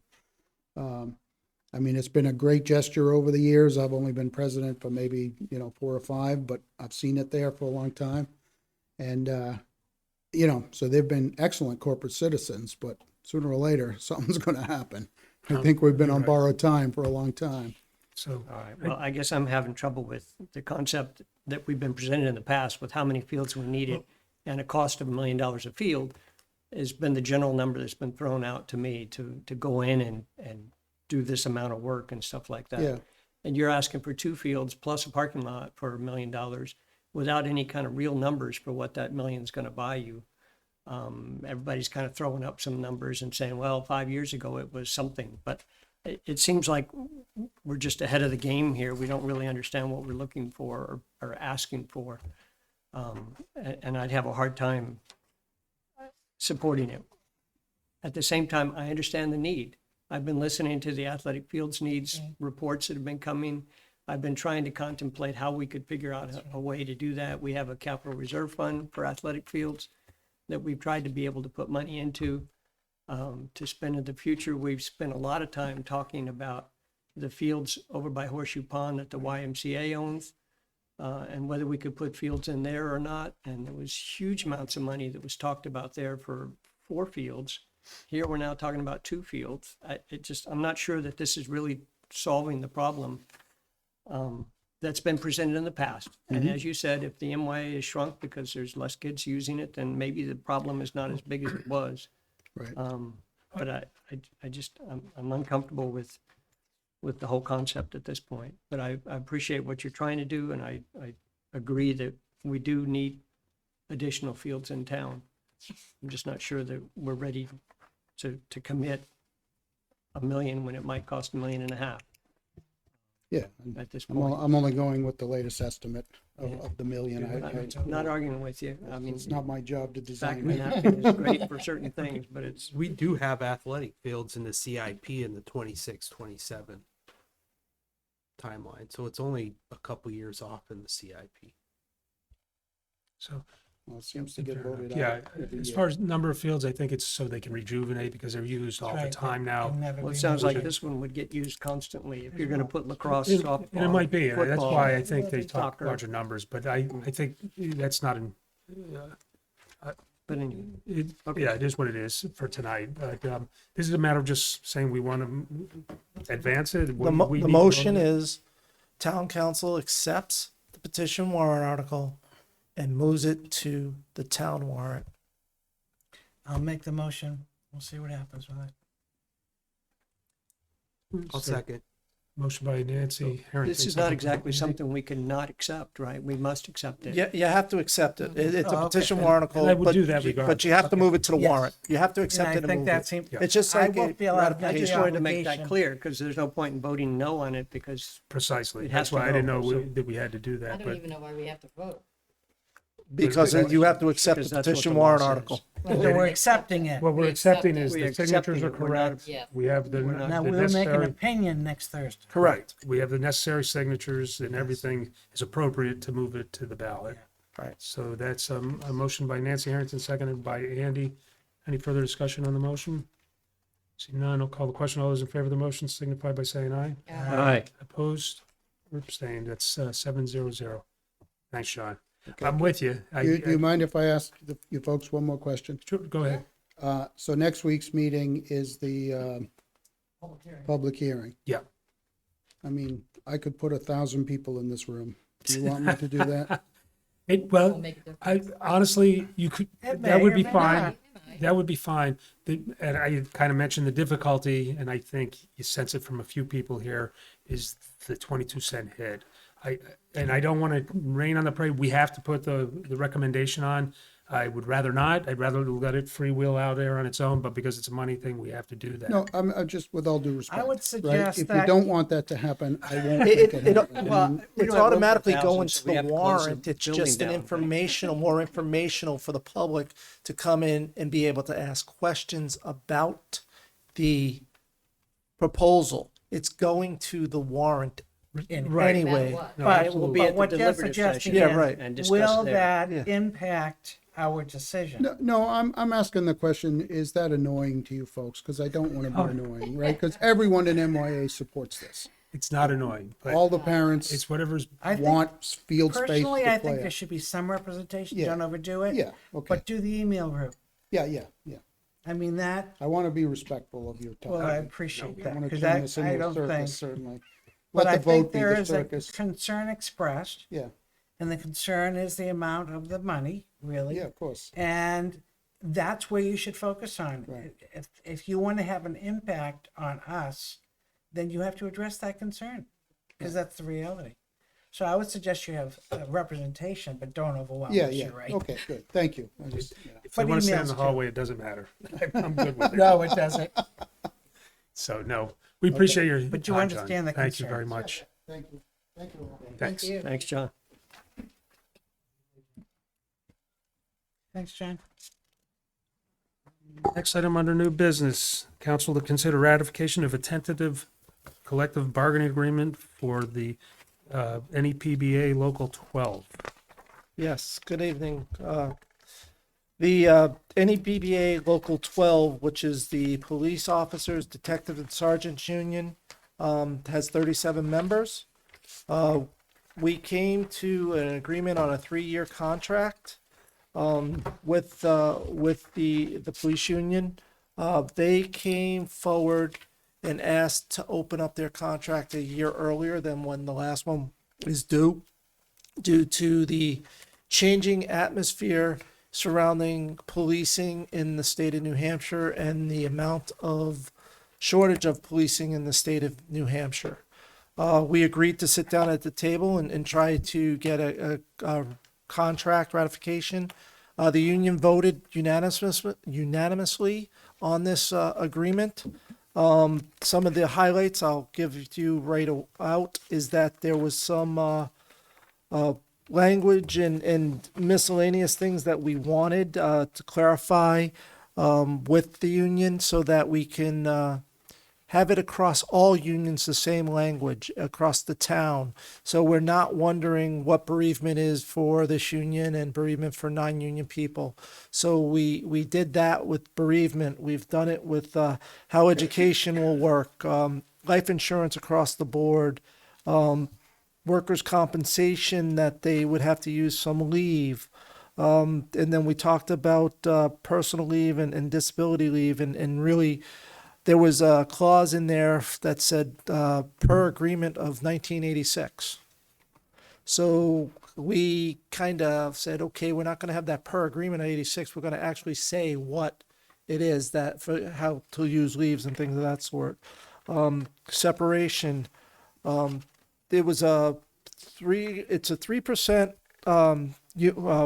cost of living plus an additional wage adjustment to move the group towards average. And the average is based on a number of communities. So it was a 3% in year one, which is roughly around the $293,873 request. One of the big things with this union is they came and heard what we were saying about how much money we had, and they actually came up with the solution themselves to reduce longevity and the amounts of longevity over their career that was already in the contract at a set amount. They actually reduced it anywhere from $150 to $250 per longevity line item. It's 5, 10, 15, and 20 years. So they reduced it. And that's some savings that we had in the first year. In the second and third year of the contract, the second year is $174.65. And then they decided to put a moratorium on their longevity. So they basically said that in the second year of this contract, longevity, nobody gets paid longevity.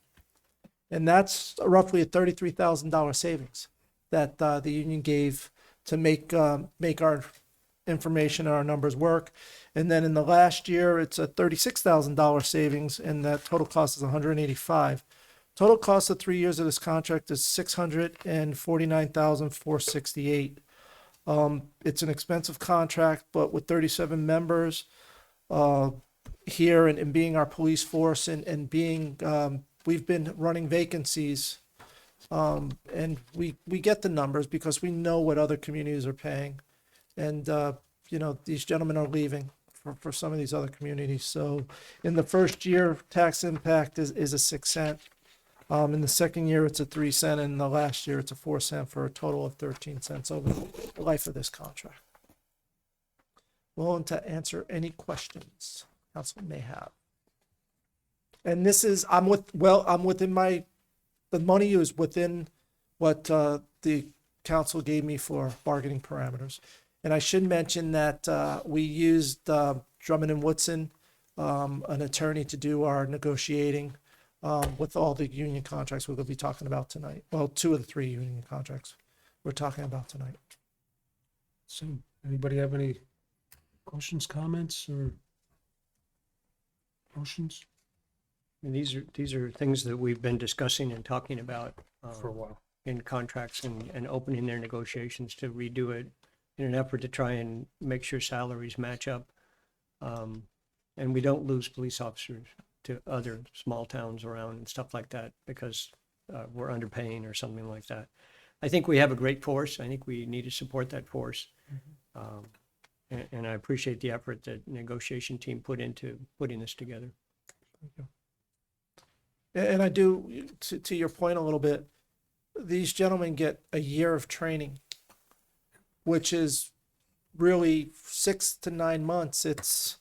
They have somebody sitting next to them in a seat.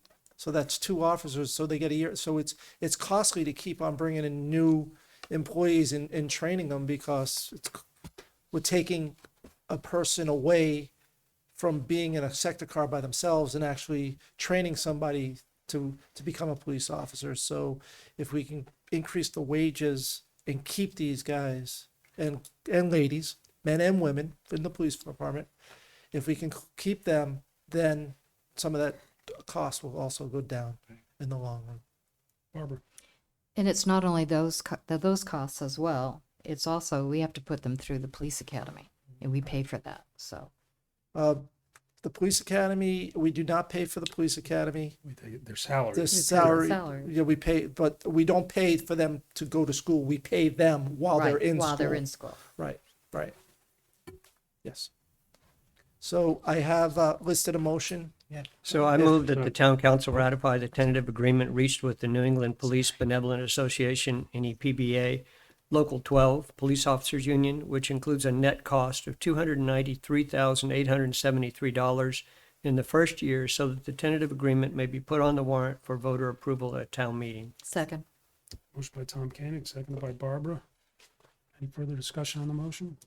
Seeing none, I'll call the question. All those in favor of the motion, please signify by saying aye. Aye. Opposed or abstained? 700. Thank you. Next on the agenda, the ratification, council to consider ratification of a tentative collective bargaining agreement for the NEPBA Local 112. We used there's NEBBA 112 is dispatchers and police office staff, secretarial staff, and animal control. We used a negotiator on this only because the NEBBA negotiator for the police union was also there. So to try to get both of these contracts rolling, we just kept her with us to negotiate. It was interesting with this contract. We walked in and the gentleman who's their negotiator basically said, "Why is this in my contract? Why is this in my contract? Why is this in my contract? We'll just go town policy, town policy, town policy." And it was funny because some of the town policy things is what we wanted for language. So by taking it out, we don't have to, it's town policy. So bereavement leave changed, family medical leave was removed out of the collective bargaining agreement and put towards town policy. So if there's law changes and things of that sort, we don't have to go back and renegotiate it. It's basically town policy. Military leave, we're going to follow town policy. And then our maternity leave, we're going to follow town policy. And we removed all those things from the contract. What we did is we looked at the wages and we gave them a 3% cost of living increase. and as well. And then we gave them a wage adjustment to keep the dispatchers in line with other dispatchers in the first year. We also added a step at the 5 and 10 year step for dispatchers, because once you get a dispatcher trained, you want to hold on to them forever, because it's a very, if they make it to 5 or 10 years, you want to hold on to them because they do the job. Most of the dispatchers, if within 3 years, they're if they don't like the job, they're moving out of the job. So if we can keep them and incentivize them to stay, some of the better dispatchers. So we felt that was one way to get them to stay. The other thing is that we gave them a increase in a shift differential of 25 cents. We have 3 shifts over at dispatch, 3 to 7 to 3, 3 to 11, and 11 to 7. We already had shift differential, but we matched those shift differentials up to what the police officers were actually getting to in their contract. So it was 25 cents for that per shift differential. And then the other thing was a training stipend, because these people have been training so many people with our dispatchers. We still get people who apply for our dispatcher jobs. It's now somebody has to take time out of their job and sit with them and train them. So we increase their training stipend by 50 cents. Total cost of this contract in the first year is $59,943, or roughly a $1. The second year of the contract is 1 cent. 1 cent. What did I say? You said $1. 1 cent. Sorry. It's 9:15. We're worried about 22 cents. Yeah, I wanted to see if you were. You all passed the test. That was a test. Yeah. That's it. Second year is 38,868, or roughly a cent. And the third year is 25,313, and the fourth year is 22,089, which is really, it's a fraction of a cent, and the 25,000 is a fraction of a cent. It's a 4-year contract, and the total cost is 146,213, which was once again within the bargaining parameters of what the council gave me for bargaining on this union. These people do I don't know how they do it. They're calm in situations that, you're not calling dispatch on your best day. You're calling dispatch on one of your worst days, and they're calm and calm. They have the calm and calm people down and make sure that the right equipment is going to your emergency. So kudos to them. Very good. Any questions? I'd like to make the motion. I move that the town council ratify the tentative agreement reached with the New England Police Benevolent Association, NAPBA Local 112, Dispatches and Police Support Staff Employees Union, which includes a net cost of $59,943 in the first year, so that the tentative agreement may be put on the warrant for voter approval at town meeting. Second. Motion by Nancy Harrington, seconded by Nancy Murphy. Any discussion on the motion? No, and as Tom mentioned before, we've been kept abreast of all these negotiations, and Very good. All right, seeing no further discussion, all those in favor of the motion signify by saying aye. Aye. Oppose or abstain, 700.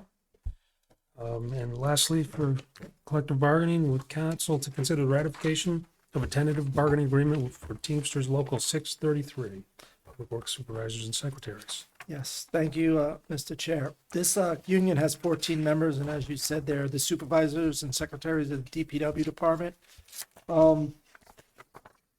This one, we did not use a negotiator.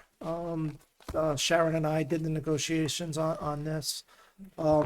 We built up not that we don't have a rapport with the NABBA individual, but we felt that this one we didn't need the support of our negotiator to help us through some of the more difficulties of language and things of that sort. This contract is pretty much was in line with the personnel policies we already had. The one thing that we did with this contract is we implemented a wage scale based on increases based on merit. So to get steps. So it's not just you're here and you get a step. It's based on merit.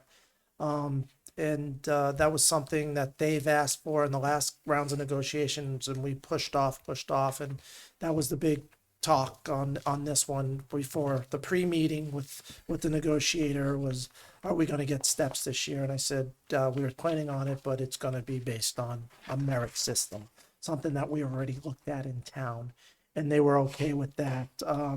It was once again, it's a 3% cost of living.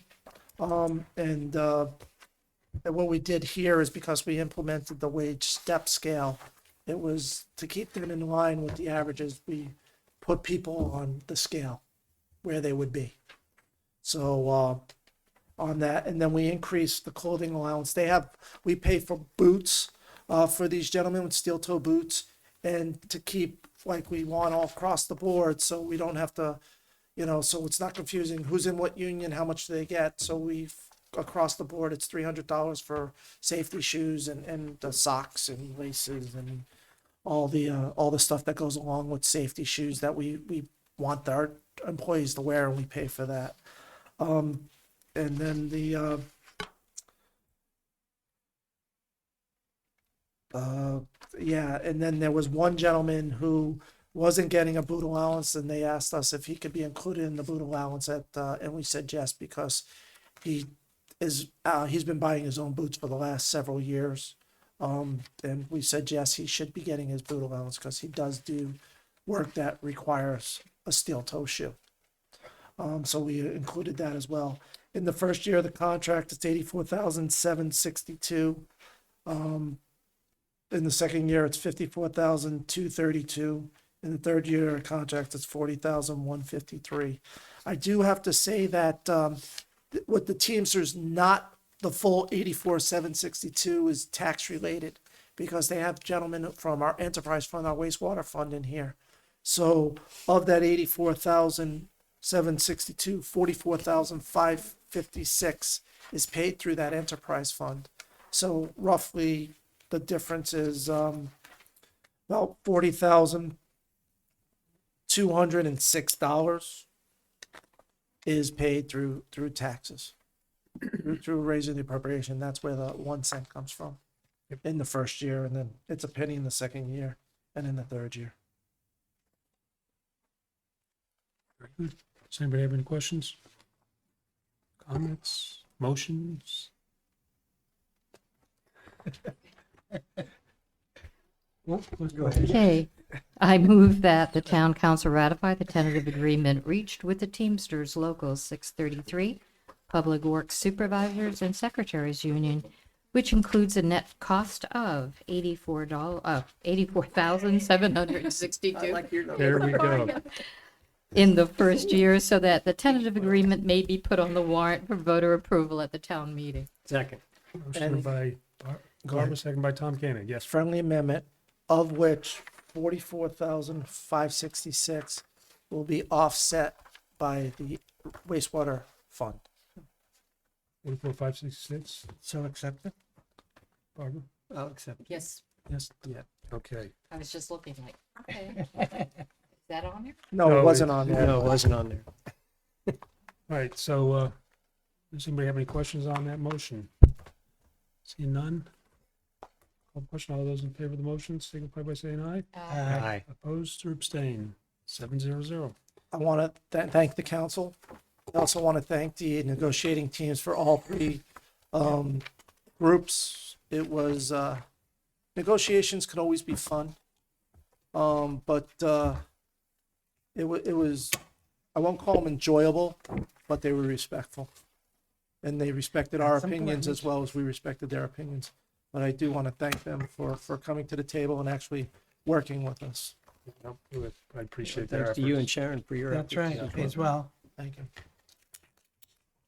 All right. Moving on, we have minutes Minutes. from January 17th, 2024, budget meeting.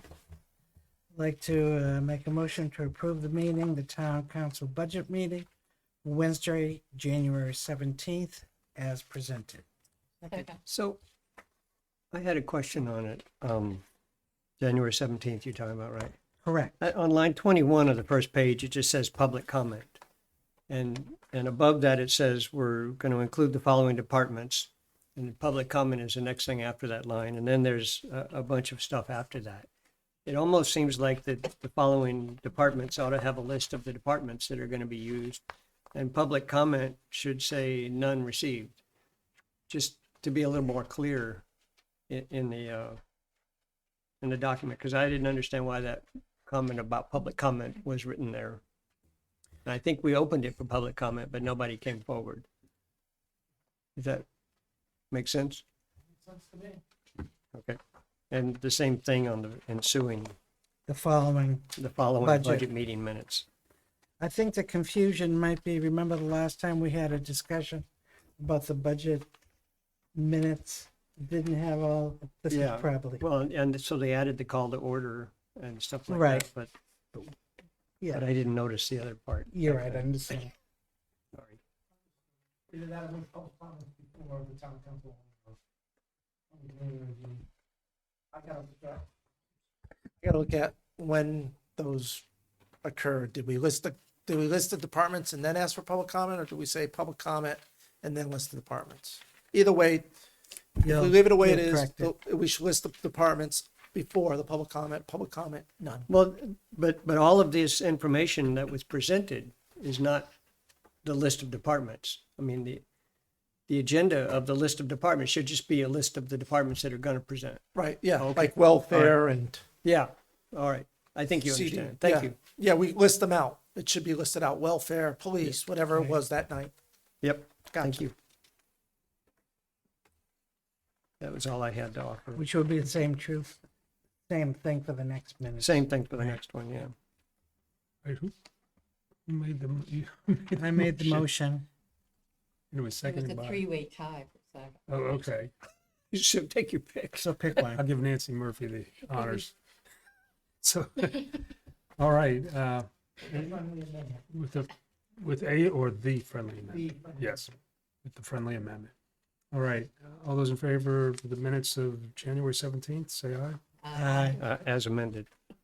As amended. Yes. Opposed, abstain. I'll be abstaining. Yeah, because you were I otherwise felt terrible occupied. about that. I really So- did. Or, So- so is Mackenzie. You should But abstain. it says it right Mackenzie, there. that's right. You weren't here.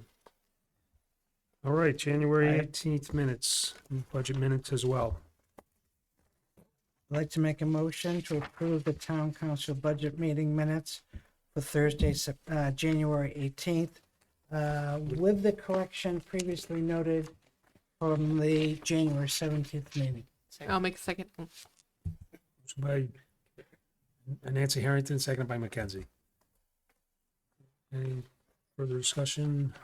All the question, all those in favor of the minutes signify by saying aye. Aye. Opposed or abstained? I'll be abstaining. I really apologize. No, you don't. Apology not I was accepted. gonna say, enough already. 601. Yeah, minutes of January 25th. I was here. For the record. What we have on these. But Barbara wasn't. That's right. You were not, Barbara.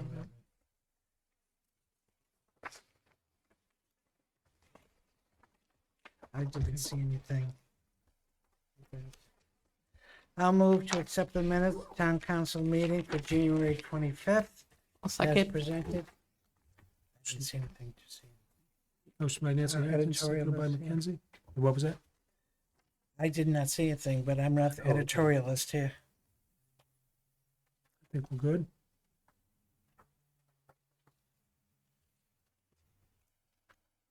Are we good, Andy? Yes. Oh, I'm sorry. I thought you were still scrutinizing. I apologize. All right, I'll call the question. All those in favor of the minutes of January 25th signify by saying aye. Aye. Opposed? Abstained. 601, Barbara, an abstention. Comments from the press? There's nobody here. Comments from the public? Comments from the council?